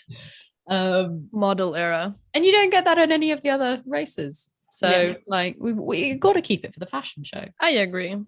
But yeah, it's just they've made the cars better at following. They've not made the cars better at racing because which is also funny because the DRS though, when activated, it is like a slingshot. They've made the DRS is now too powerful. It is so crazy. And 4 cars following each other, which happened and has happened quite a while now. But they cannot overtake each other. Yeah, they have, which is just so ironic, I think. Yeah, at one point in the race, P9 to P15 was stuck in a DRS train, and it's like, well, because you've not made racing better, you've made it worse. Because in previous, you've made it different. I know it. It's not just different, Carla. It's worse. In previous years, they couldn't all follow each other like that. They'd be having to back off to save their tires. That brings more tire strategy into it. And I know people find tire strategy to be incredibly dull and boring, but it means that the drivers are actually having to think about it. And if they're going to make a move, they're going to make a move. And the previous style cars, the Mercedes was really good, and the new Mercedes is really bad. And I don't like it here anymore. Bring back the W11. Can we bring back there's nothing to say. They were like that was the kind of car that they wanted them to create. They obviously didn't have to create that. Could they not just bring back the W11, put the new power unit in it? I mean, like, that would be clever. If they could do that, why don't they just bring the W11 back? Wait, it just occurred to me. I love how we always like whine about Alex and Max whining, but we always whine about Mercedes not doing well. Such hypocrites. Yeah, but I'm not being paid millions of pounds to drive. Like, my one job is not to drive. Actually, like, I am not allowed to complain about things that I have signed up to do. Like, if I've said, you know what, this is going to be my career, I don't get to complain about other people being there. It's like going outside and expecting the public to not be there and the public being there, even though you're going to a public space and then complaining about the public being there. Like, that's just stupid. Like, one of my friends is an introvert and she does that all the time. She's like, oh, I can't believe there's so many people here. We're going shopping in the town centre. Of course there's going to be people there. Like, I can't believe they're racing me. You're a race driver. Like, I'm allowed to complain because it's completely out of my control. And, you know, it's not something that I have any influence over. Yeah. I haven't signed up to have... I didn't support this team thinking I'm going to support a team with a really bad car so I can complain all of it. Like, that's not... I support Mercedes because I like the team. I like the drivers. I've grown to love them over several years. And yes, I enjoy winning. Who doesn't love to win? But I was hoping I'd have a better car this season. Yeah. What just happened? Like, yeah. Disappointment.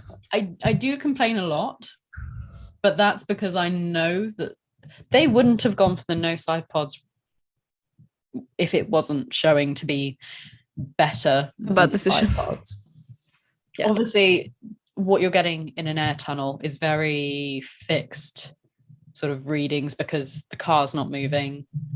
The wind's only hitting it from one direction. So you're never really going to get what it's going to be like on track.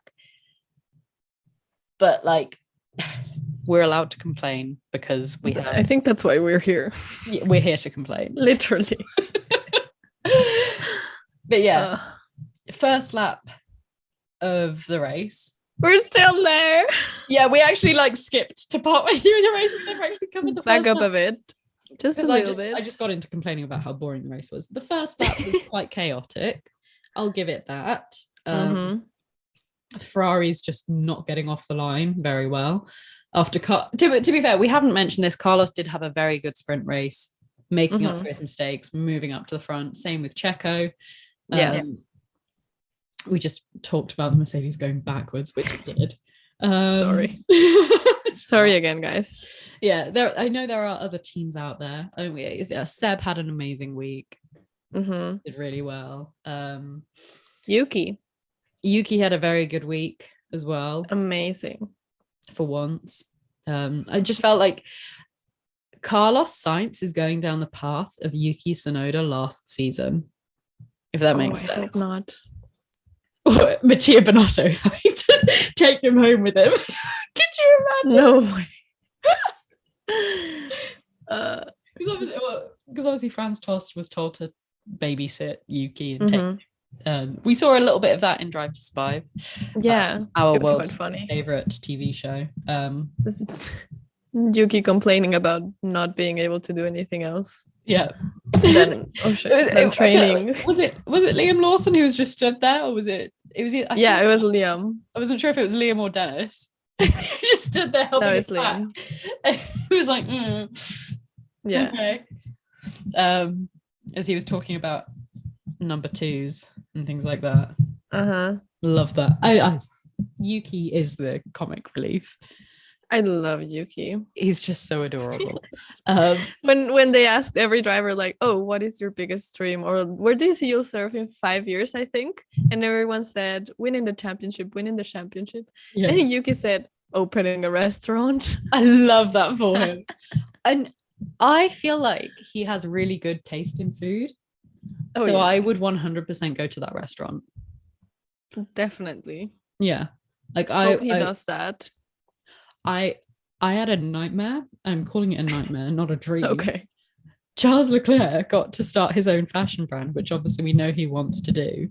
Yeah. It was horrific because all of a sudden everyone was wearing stupid headbands and bandanas, and that was considered fashionable, and I hated it.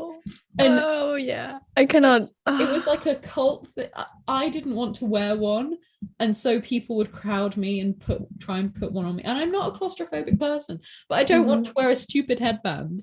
And so because actually, this is something I think about a lot.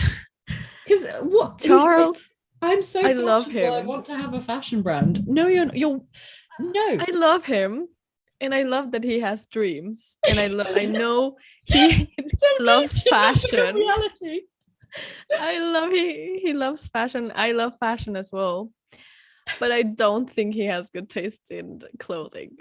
No, because he wore those stupid, like acid washed, ripped Diamante skinny jeans. No, like what? With the big chunky sneakers. Oh no, he makes some really bad fashion decisions.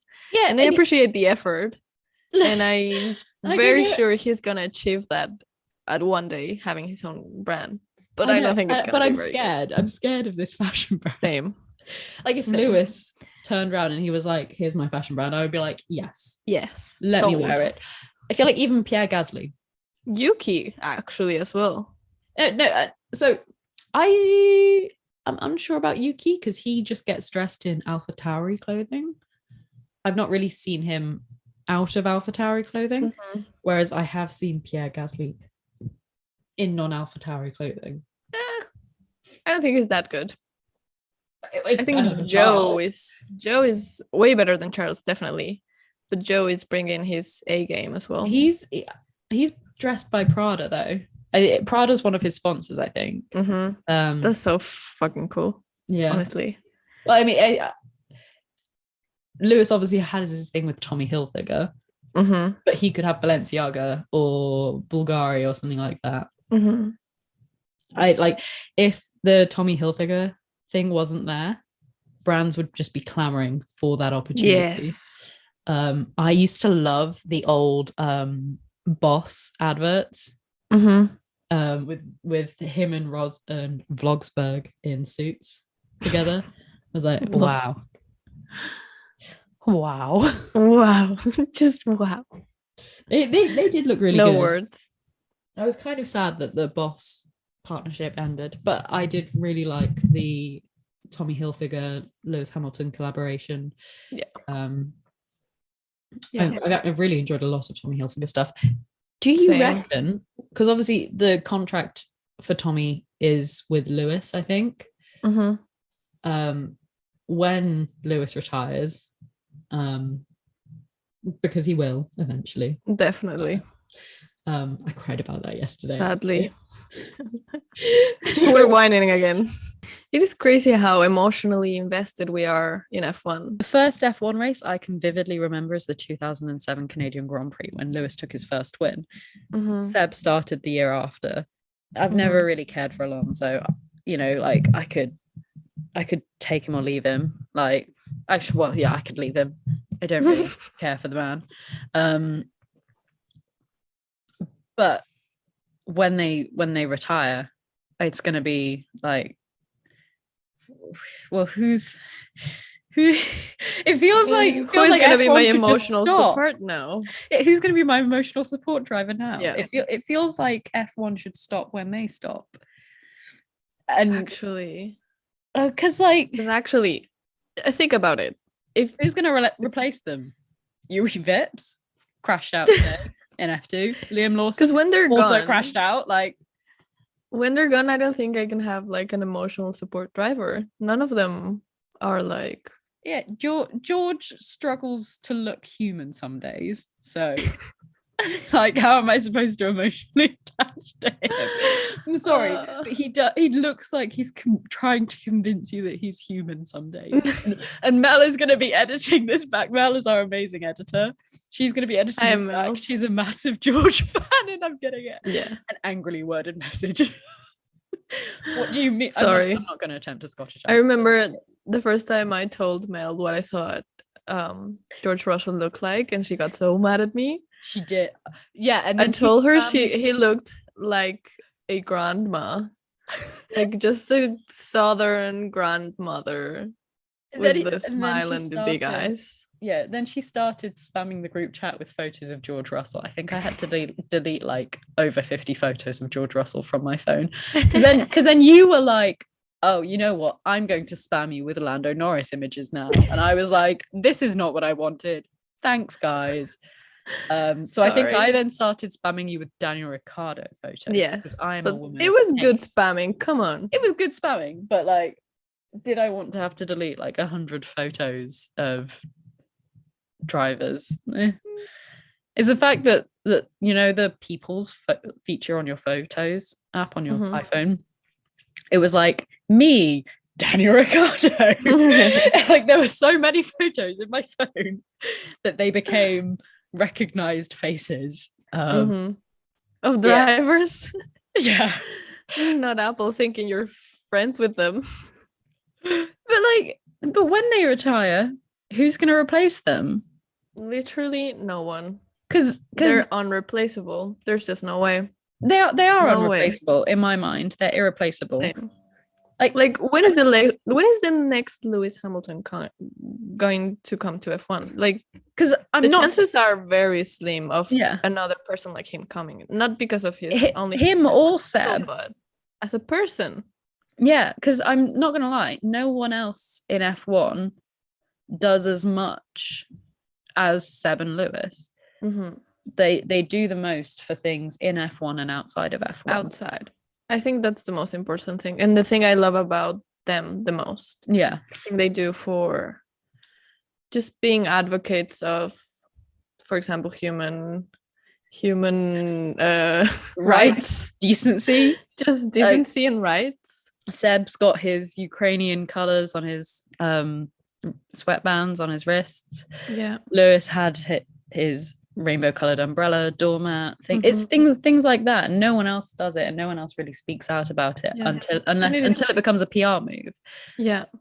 And there's no one in F2 that has, nobody in F1 is showing the sheer level of talent that Seb and Lewis have. I don't think you can say that Max or Charles are ever going to be as successful as Lewis and Seb. I don't think you can say that. I wholeheartedly believe that. And like I always forget that Valtteri is younger than he. I think he's older than he is.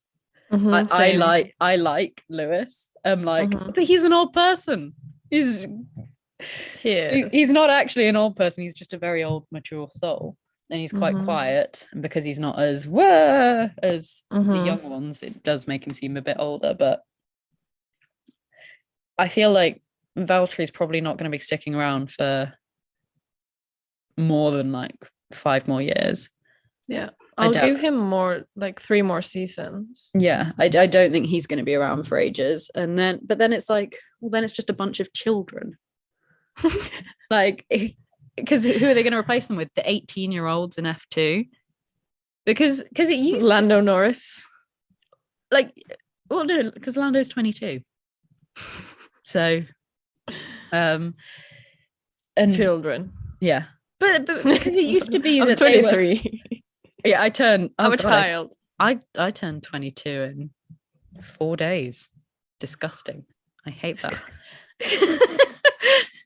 that. I genuinely still feel like it's 2016. But it used to be that the guys that were coming into F1 were already in their like mid-20s. Mm-hmm. You know, they've been there, done that. Whereas now they're starting to come through younger and younger and younger and younger. And there is more of a pressure to perform younger, which I don't think is necessarily good for the mental wealth and mental health and well-being, not mental wealth and hell-being. I stopped myself there. I was like, something's not quite right. But I don't feel like there's anyone of that sheer level of talent. Like, I think Oscar Piastri is probably the closest you're going to get, but we need to see what he actually does in an F1 car first. Yeah, when he does, because I think he's eventually going to be in an F1 car. Come on. Oh yeah, Fernando Alonso. He's going to replace Fernando Alonso. Yeah, there's... when he does, and the pressure's going to be on because everyone is expecting a lot from him. Yeah.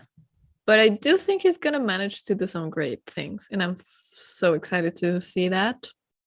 Yeah. I mean, but like Red Bull really touted Dennis Hauger, Yuri Vips, Liam Lawson, and 2 out of 3, if not 3 out of 3, crashed out today in F2. Like I'm just not seeing that. And Prema and the Ferrari Junior Academy, I feel like they've just not got anyone that's really standing out to me coming forwards. Mercedes they've got Paul Aaron in F3, but they've not got anyone. Everyone else is like an actual child who are still in karts. Like, so they've not. I just feel like there's no one really ready to come through and fill those seats. No, me either. Because as much as which brings me. Yeah. This is something I thought about this weekend. Mick Schumacher. What is going on with him? Yeah, it was a really bad. He started in the points and it just went tits up. Yeah, and this is just, I don't know. I'm getting to this point where we can now see that the Haas car can do great things. Kevin Magnussen is doing amazing. Yeah. So the potential is there, and last season, having Mick paired with Mazepin, and we had the comparison, and Mick is a great driver, and he was definitely doing better than Mazepin. Yeah. But now it's the other way around, and it just brings out questions about, wait, we know Mick is good, but is he that good? That good? Yeah. Is he actually going to step it up this season? Because he's not a rookie anymore. He needs to step up. He needs to be putting in the performances like Yuki has been. Yeah. Yuki stepped up. Yuki was great this race. Yeah, he went from P12 to P7. Yeah, that was really good, and he was so aggressive. I loved seeing him drive today. You know who was really good? You. No, not me, because I drank a lot of wine and I cried. George Russell, he went from P11 to P4. So amazing. That was another standout performance for me. I feel like George is one to watch for the future. I'm not sure if you saw this. Nico Rosberg was like, we've not seen anything really special from George Russell. He's not showing me anything. He said this on either the Friday or the Saturday. He was like, he's not showing me anything that's like convincing me that he's going to be as great as Lewis Hamilton. And I'm like, Nico, 2016 you would never have said that. How much therapy have you been going to? Like, did you and Lewis go to couples therapy, or have you just been going to individual therapy? Because Nico's I think Nico genuinely wants to be friends with Lewis again. and he's trying to like sweet talk him, but he was really like, I just Nico don't is the sweetest person, honestly. But he spent like the entire time trash talking George. He was like, there's just nothing special about him. It's like, we get it, you're jealous. That's his opinion. We don't like, agree with him, but like I know Lewis never took you surfing, but maybe it's just he likes George more. Have you considered that? He's just hurt. Yeah, and but then obviously Nico had to say nice things about him. He was like, wow, or he always says, he's like, wow, what a great race. That's always something, whatever he says, it's always the first thing that he says to someone post race. And it's always that wow. It's like wow. Nico Rosberg's turning into Owen Wilson. Wow. I could see that. Yeah, but so I thought that was quite funny. But he did have a point of being like, there's just no one that's really exciting me at the moment, and that is a shame for the future. But back to the race, because we got let's wrap it up quickly, okay? We do need to wrap it up. Oh god, this is going to be so long. Probably gonna have to cut quite some pieces. Quite a lot of this is gonna have to be cut. Sorry, Mel. Yeah. Sorry, Mel. Sorry, Jane. Yeah, both Red Bulls were leading. I was like, that's not what I wanted to see. Thank you very much. Daniel versus Carlos. That was a disaster. Carlos went backwards and Daniel went forwards. And I agree that it was just a racing incident. Yeah, same. Though the new regulations would say that corner was Carlos's, so technically Daniel was in the wrong, but they are more lenient on lap one incidents. I want to ask, because was it last season or the season before where we had front wings just detaching from cars at random points? Valtteri Bottas's front wing was sat on by one of Ricciardo's rear wheels, and it didn't break. Like, how? When did your front wing become so tough? That was one thing that I was a little bit confused about. But yeah, Carlos stacking it on the first lap again. Crazy. Disappointing. Becoming a pattern. Obviously Daniel then pits. He's at the back anyway. Mick had a spin at some point by himself. Just sort of went for a pootle. And I was like, oh god, disappointing. Yeah, I think we were all thinking, because no one pushed him. He just had a moment by himself. We were thinking this was going to be his race. He was going to get his first points. It was going to be exciting. But he obviously didn't, and that was sad to see. It will come eventually. I just think he needs to start stepping up, because the reason that obviously Carlos was given a 2-year contract extension, I think part of that is because they don't think Mick's going to be ready within that time period. Yeah. Which is a shame, but I do. They are 100% holding that Ferrari seat for Sky Mick. Germany asked Mick about this. The Carlos contract extension. Yeah, it was very interesting. They interviewed Mick and they were like, well, now that Carlos's contract extension is out, how do you feel about it? Like, what does this mean for your future career? And he is very composed and very polite every time.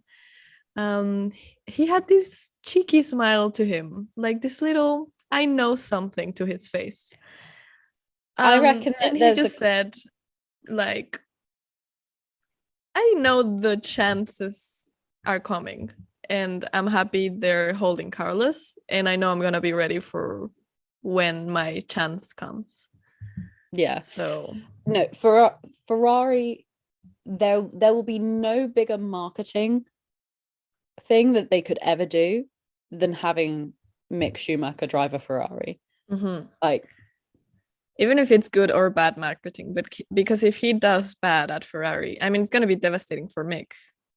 I think part of me doesn't want Mick to ever go to Ferrari, because there's going to be so much pressure on him. You've got to get as many world titles as your father got, if not more. Like, you've got to be as successful as your father, and I don't think he needs to. He's his own individual. He doesn't need to be. He shouldn't be compared to his father. Yeah. I've never found myself doing it. If we were going to compare him to his father, he could, leave the Ferrari program, go to Mercedes, that's an option.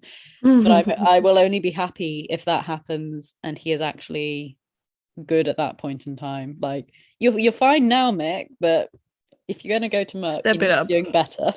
Yeah. You know who I would like to see in Mercedes? Pierre. Who? Pierre.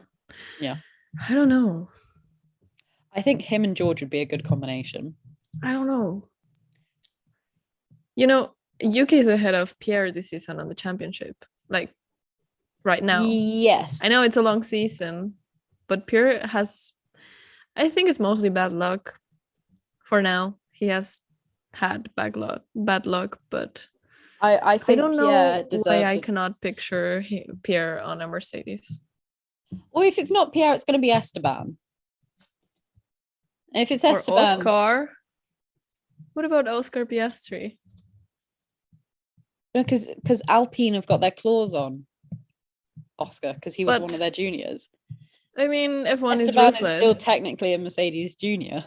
So technically, yeah, like if I'm being on it, because obviously, I mean, it's going to be between Esteban, Nick, and Pierre, I reckon, for that seat, because Pierre has been linked to Mercedes before. He was in talks with them in a previous season. If they choose Pierre over Nick, I'm gonna lose my shit about that. I'm gonna lose my shit. Yeah, I don't know how I feel about that one, but not. But at the same time, like I genuinely, I know Nick is a very talented driver, but I don't know if he's going to be able to live up to Lewis. Oh my god, this is impressing me. Honestly, thinking about this thing. It's like it's going to be like a good couple of years down the line, but like, who can fill the shoes of Sir Lewis Hamilton? No one. I don't think so. He's just going to have to do an Alonso and not retire until he's in his like mid-40s. But I don't know. Maybe we just need to stop comparing and making other drivers live up to other drivers' expectations. It's just I literally just said we shouldn't be comparing Mick to his father. Yeah, that's I'm like, who's going to compare to Lewis? Yeah. So yeah, we shouldn't. But at the same time, like if you're going to be in Mercedes, human nature, you've got to be as good as that. Like, yeah. I mean, if you're in F1, you have Carlos. To be good at that. He's got to be as good as Charles. Like, and Daniel and Lando need to be as good as each other at their best. Like, if you're replacing someone, you need to be as good as they were. If they were good for the team, if they were bad for the team, then be better than them. Yeah. That is true. Which is like Kevin. Kevin needed to be better than Nikita. Oh, and he's knocked it out the park. Quite a step up. Damn. Back to the race. Oh God, we're so bad. Like, do we even want to talk about the race? Let's just hang out. It was boring. But yeah, obviously, massive hole in the side of Alonso's side pod on the right one, and thanks to Mick. Yeah, that was actually that was where Mick first got out of shape, was that little collision. And at first it was just sort of pinged in. And then as Lewis was overtaking Alonso, it flew off. And I was like, holy shit, is this going to hit someone? Because in F2, I think it was Hauger was retired because his side pod was coming apart. And so he got the black and orange flag, which means black with like an orange circle means you've got a mechanical and you have to come in. He didn't get that, but I think it was that flag was going to be given to him if he didn't come in, but the team called him in anyway, so it was fine. But I did think, are they going to have to retire Alonso? And they did. Yeah, because it was it's a massive loss of downforce. The whole side of the car was gone. Yeah, I always thought that there was something in there. There's not. There's just a hole. It's just an empty cabin. It's the hole for the air. Literally. Yeah, like I don't know what I thought was going on there. But I mean, it looks sturdy. You expect it to be like filled with something. Yeah, you don't expect it to be like an Easter egg. Like you're just like, oh, nothing in there. Um, But yeah, no, talking about pits and cars retiring, yeah, when George came in for slicks, they forgot to change the aero on the front wing, yeah. and he stayed like that the whole rest He of the had race, which so was much like 40 understeer. laps. Thought there was more mistakes from Mercedes that I Yeah, was not happy about. yeah. Yeah, I mean, we've seen this where the pit stop's either not there, as it wasn't there for Lewis, Mm-hmm. or the strategy is not always the best. Mm-hmm. And like, I know they have a lot of data that they're looking at, and there must be something that they're seeing that makes them make these decisions. But I do question what's going on with them sometimes. But yeah, so obviously Leclerc had gone backwards from P2 to P4. Mm-hmm. I did make the note of him having big balls when moving under braking on Norris because it was so wet and no one else was really making those moves. Yeah, Apart it from was very Daniel, good. who contacted two cars and said bye bye to science. Bottas was making some ballsy moves He was, yeah. I thought as well. George was the George v Kevin fight at the start was some of the best racing that I've seen. Mm-hmm. Kevin started backing him up into Valtteri. It was like there was a lot going on there. It was Mm-hmm. really, really amazing. George's overtake out of Aqua Minerale, Mm-hmm. beautiful. And then like a couple laps later, Valtteri on K-Mag in Ravazza, top tier. Mm-hmm. I loved it. Bottas was amazing today. He was so aggressive. Valtteri was making moves. Literally. I was um, very impressed by him, to be honest. he was And the seeing an highlight of the Alfa race. Romeo up in the field, it was very weird. Yeah, But I love it. yeah. That was the highlight of the race for me was the I Kevin don't George know. Valtteri fight. I don't know why Bottas did not get driver of the day.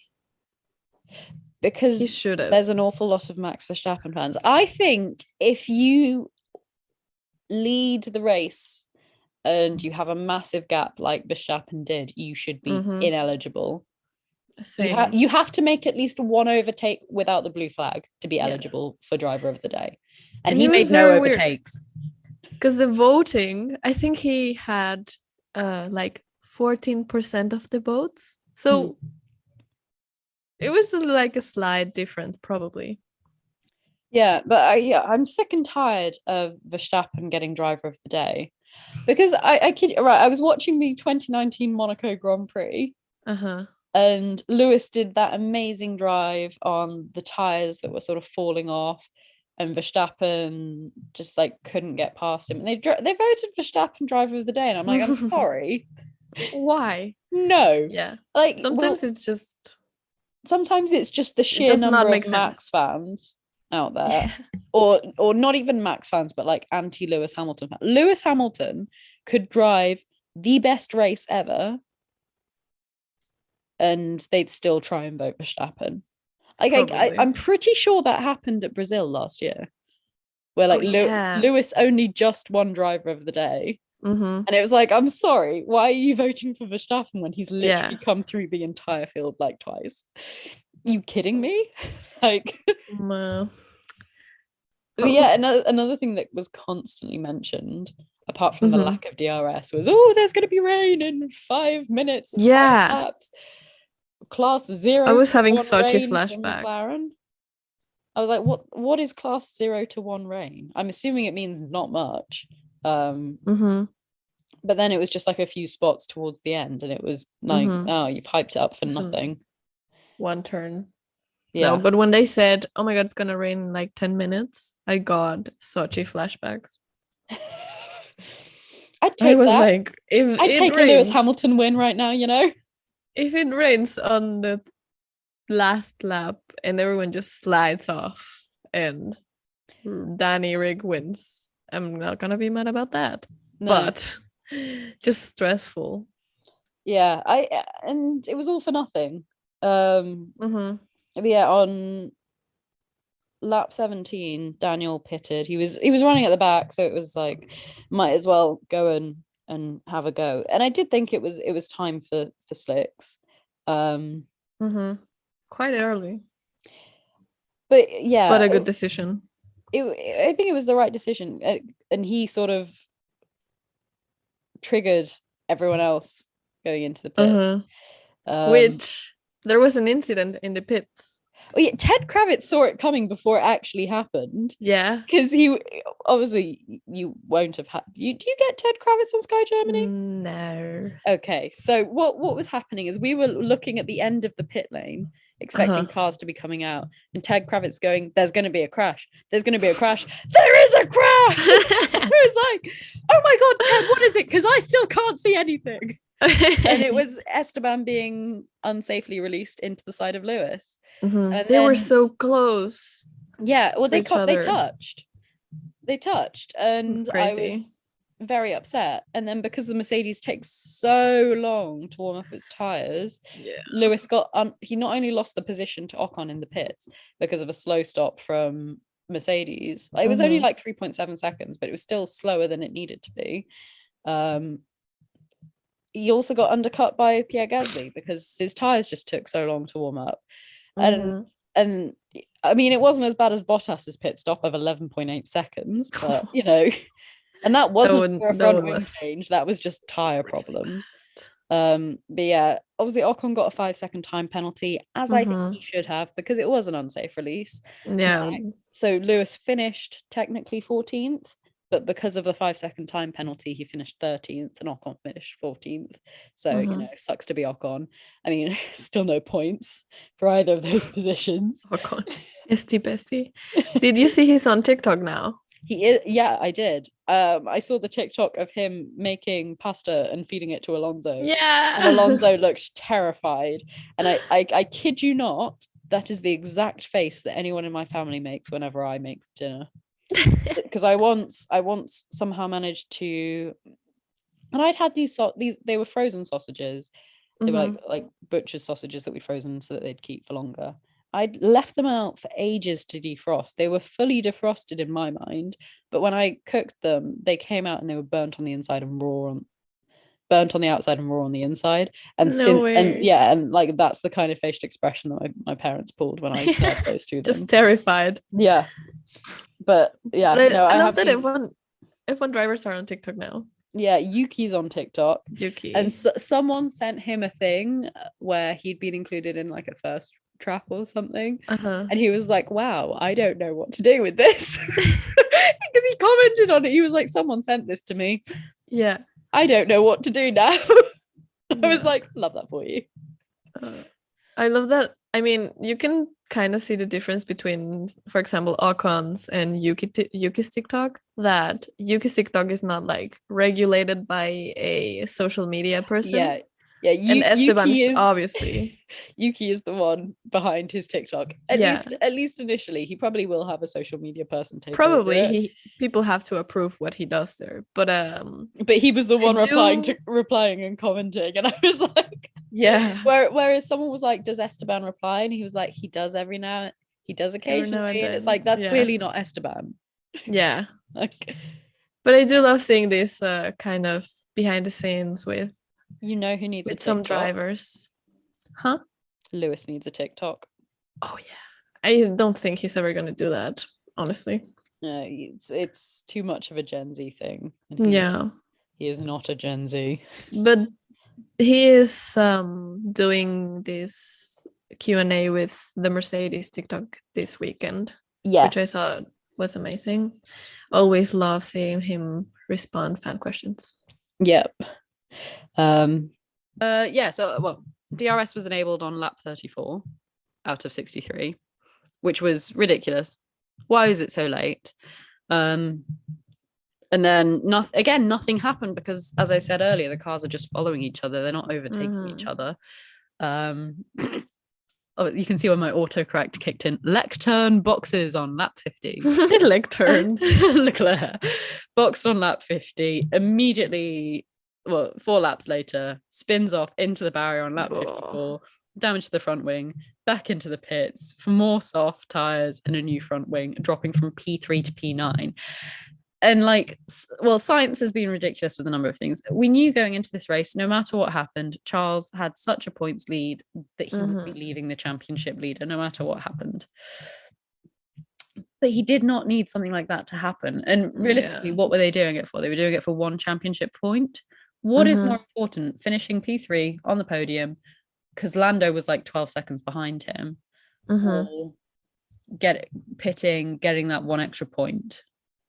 Like, are you going to really risk it for that one extra point? I thought that was that was going back to the clown strategy memes for Ferrari. I think the car was not damaged. The tires were okay. They should have just gone through with 4 more laps with those tires. Why did they pit? They pitted because his front wing was damaged. Okay. And he was losing downforce. Well, he was in P9. He was about to get swept up by the DRS train. He'd flat spotted his tires and he was losing downforce, so he wasn't as fast, which meant that the DRS train had a chance of overtaking him. And he could have ended up pointless. So might as well do it. And it proved to be fruitful because he clawed back 3 places. He ended up in P6. Oh, yeah. That was very good. Very amazing racing. Yeah. 3 places in like 3 laps. Yeah, it's like there was racing at the start of the race. There was racing at the end of the race.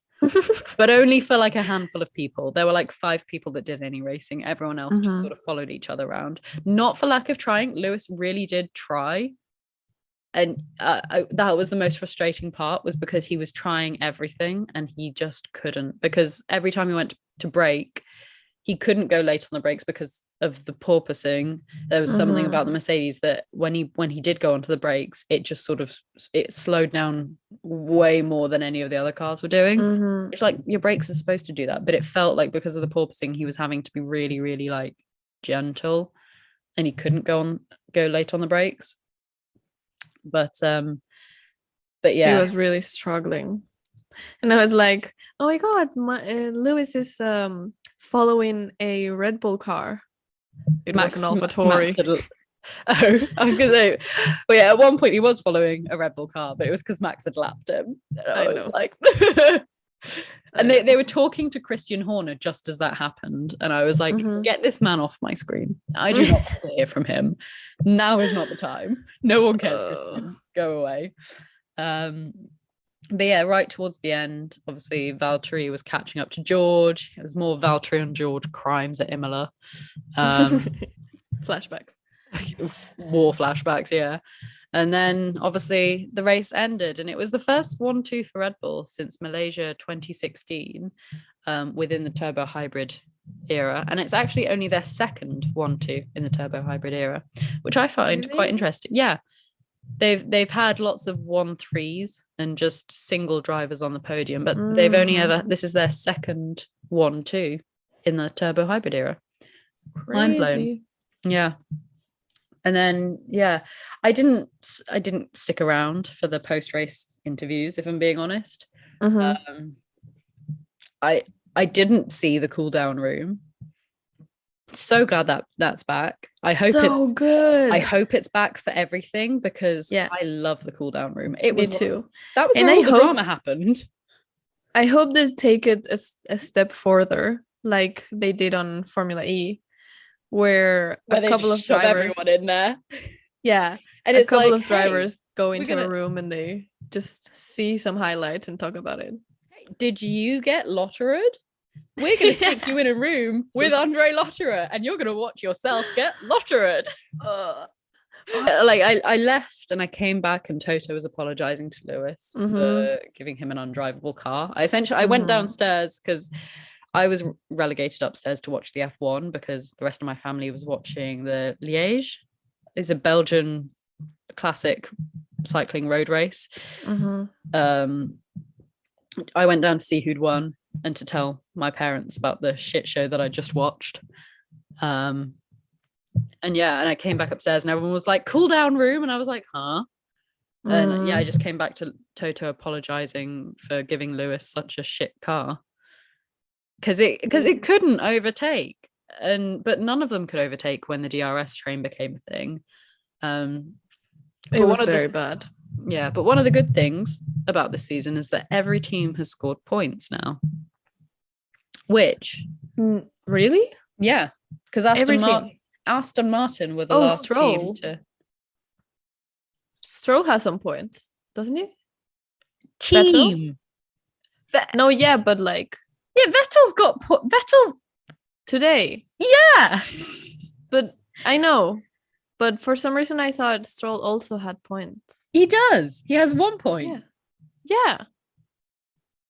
Cool. So why are you looking at me like that? The way you were saying it, like, wait, Stroll has points. Because I thought which team, like my thought process was, okay, teams, which team was doing bad? Aston Martin. Team Stroll. I mean, yeah, it is owned by Aston Martin. Stroll. And I was like, wait, did Stroll get points? Yeah, they're now actually ahead of Williams because both of their drivers scored points, but Williams have 1 point. So I mean that's something. And let's give it up for Latifi that he did not crash this race. Yes. Did not score points and generally had not a great race, but did not crash. Yeah. Very well. And so technically there's 21 drivers this season, given that Hulkenberg had COVID and we had Nico back. So technically there's 3 drivers that have yet to score a point. And that is Nico, who probably will not get a chance to score a point, Latifi, and Mick Schumacher. And come on, Mick. That makes Mick the least successful out of everyone in F1 in the paddock at the moment, because Latifi scored points last season. So Mick is the only pointless driver in F1. Shit. Yeah. That makes me very sad. Yeah, I mean, like I'm like upset about how like poor the quality of racing is. But yeah, it's good that every team's been able to score points, because there's been some for the past few seasons, at least one team like hasn't scored points or has only scored 1 point or something like that. So it's good that all of the teams so early in the season have scored points. Yeah. But agreed. Yeah, I can see in your notes you put that you loved seeing 3 or 4 cars fighting for one position, but I hated it because they weren't really fighting. They were just following each other. It was just entertaining to see, because it's not something that it wasn't something you could see last seasons. So from past years. Yeah. So it was just very shocking, I guess. And considering how fast these cars are, how do you follow a car at 200 miles an hour? Yeah, but that would just be like a bunch of us going around in our normal cars following each other at 60 miles. It's still hard. It's not that hard. Oh, but it's not that, yeah, because I mean, I did go drag racing with my friends once. My little Kia Picanto really struggled, but yeah, the track did not help. No, the track didn't help, but like part of it's like great that they're following each other, but because they're now able to follow more closely, I feel like it's actually kind of worse for the viewing experience, because you're not seeing any on track like fighting or action, and because they're all following each other so much better, all the cars are sort of going around closer together. Whereas it used to be that you'd have like 1 or 2 go past, then like 10 seconds later another few cars would go past, and then like by the time that the last driver, like the 20th driver, had gone past, the first driver was coming past again. So it was almost a constant stream, or at least when I was at Silverstone last year, there was a constant stream of cars coming past. Whereas now it seems to be that they are all sort of like, especially when the tracker comes up, they seem to be more on one half of the thing of the track rather than the other half. Like it doesn't seem as spread out anymore. I do love when drivers crash out and the tracker shows them stationary. It's like it always catches me off guard from it. I'm like, who is that? Oh, Wait, no, that's the pits. Alonso's in the pits, and oh, well, there's signs he didn't even make it halfway round. Like, I do love that. That's the one thing of the graphics that I do like and appreciate. Hate the new graphics. Yeah, that's our views on the Imola Grand Prix. Hope you enjoyed. Shall we attempt to say its name at least once? Whose name? The Imola Grand Prix. Oh, Emilia Romagna Grand Prix. Yes. Is it? No, it's longer than that. The Autodromo Internazionale Enzo e Dino Ferrari, and that's only the first half. What's its Emilia full Romagna. name? Formula One Rolex Gran Premio del Made in Italy del Emilia Romagna 2022. Why is it that complex? Why can't we just call it Italian Grand Prix number 1? And then later on we can have Italian Grand Prix number 2. But yeah, that was our roundup on all things F1 at Imola this weekend. Some quite dull on-track action, apart from a few highlights, with a lot more fun happening actually outside of the race. I think. Obviously, we're off to Miami next. Oh, that's gonna be interesting. Yeah, a track that we've never been to before. It's been made specifically for this. I think the Paddock Club looks quite interesting for this because they've built like a lake and they're putting some yachts on it in the middle of a track. And then there's a beach club at another spot in the middle of the track. At a turn. It is literally on the track. And there's a swimming pool. I'm very much confused as to what they're doing there. But yeah, it's 13 days and 23 hours to lights out at Miami Grand Prix for the race right now. So yeah, we will see you after that race.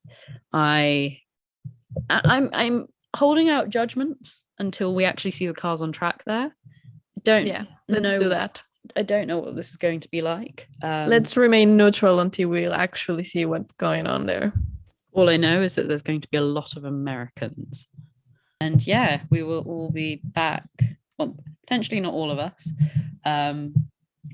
Carla's got to get better. And so we don't actually know who will be here to discuss it in 2 weeks' time. Hopefully I'll be there. But yeah, we will give our opinions and thoughts on that race, hopefully in a more concise manner than this. If not Rule for you, 107 will be back. If not for the people listening, for the editors, hopefully we'll be more concise. So sorry, editors. Yeah, sorry guys. Sorry. But yeah, we will be back. So thank you so much for listening.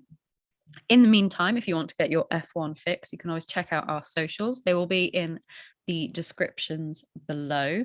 If you're listening to this on Spotify or on YouTube or Apple, they will be available in the descriptions. Links there. Otherwise, you can find us on Instagram. We are just Rule 107. Check us out. We've got content all throughout the week. We're also on TikTok. And so check us out. Come listen out. Come hang out with us on some other time. Drop your opinions below if you're on YouTube. Tell us what controversial thoughts we've had that you disagree with or things that you do agree with. Tell us we're not the only ones thinking these. And we will see you guys after the Miami Grand Prix. Enjoy yourselves until then. Lovely chatting to you as always. Thanks for hanging out with me, Carla. Thank you for being so controversial and lovely. We'll see you soon. I will see you soon. Thanks, guys, for listening. Bye. Bye.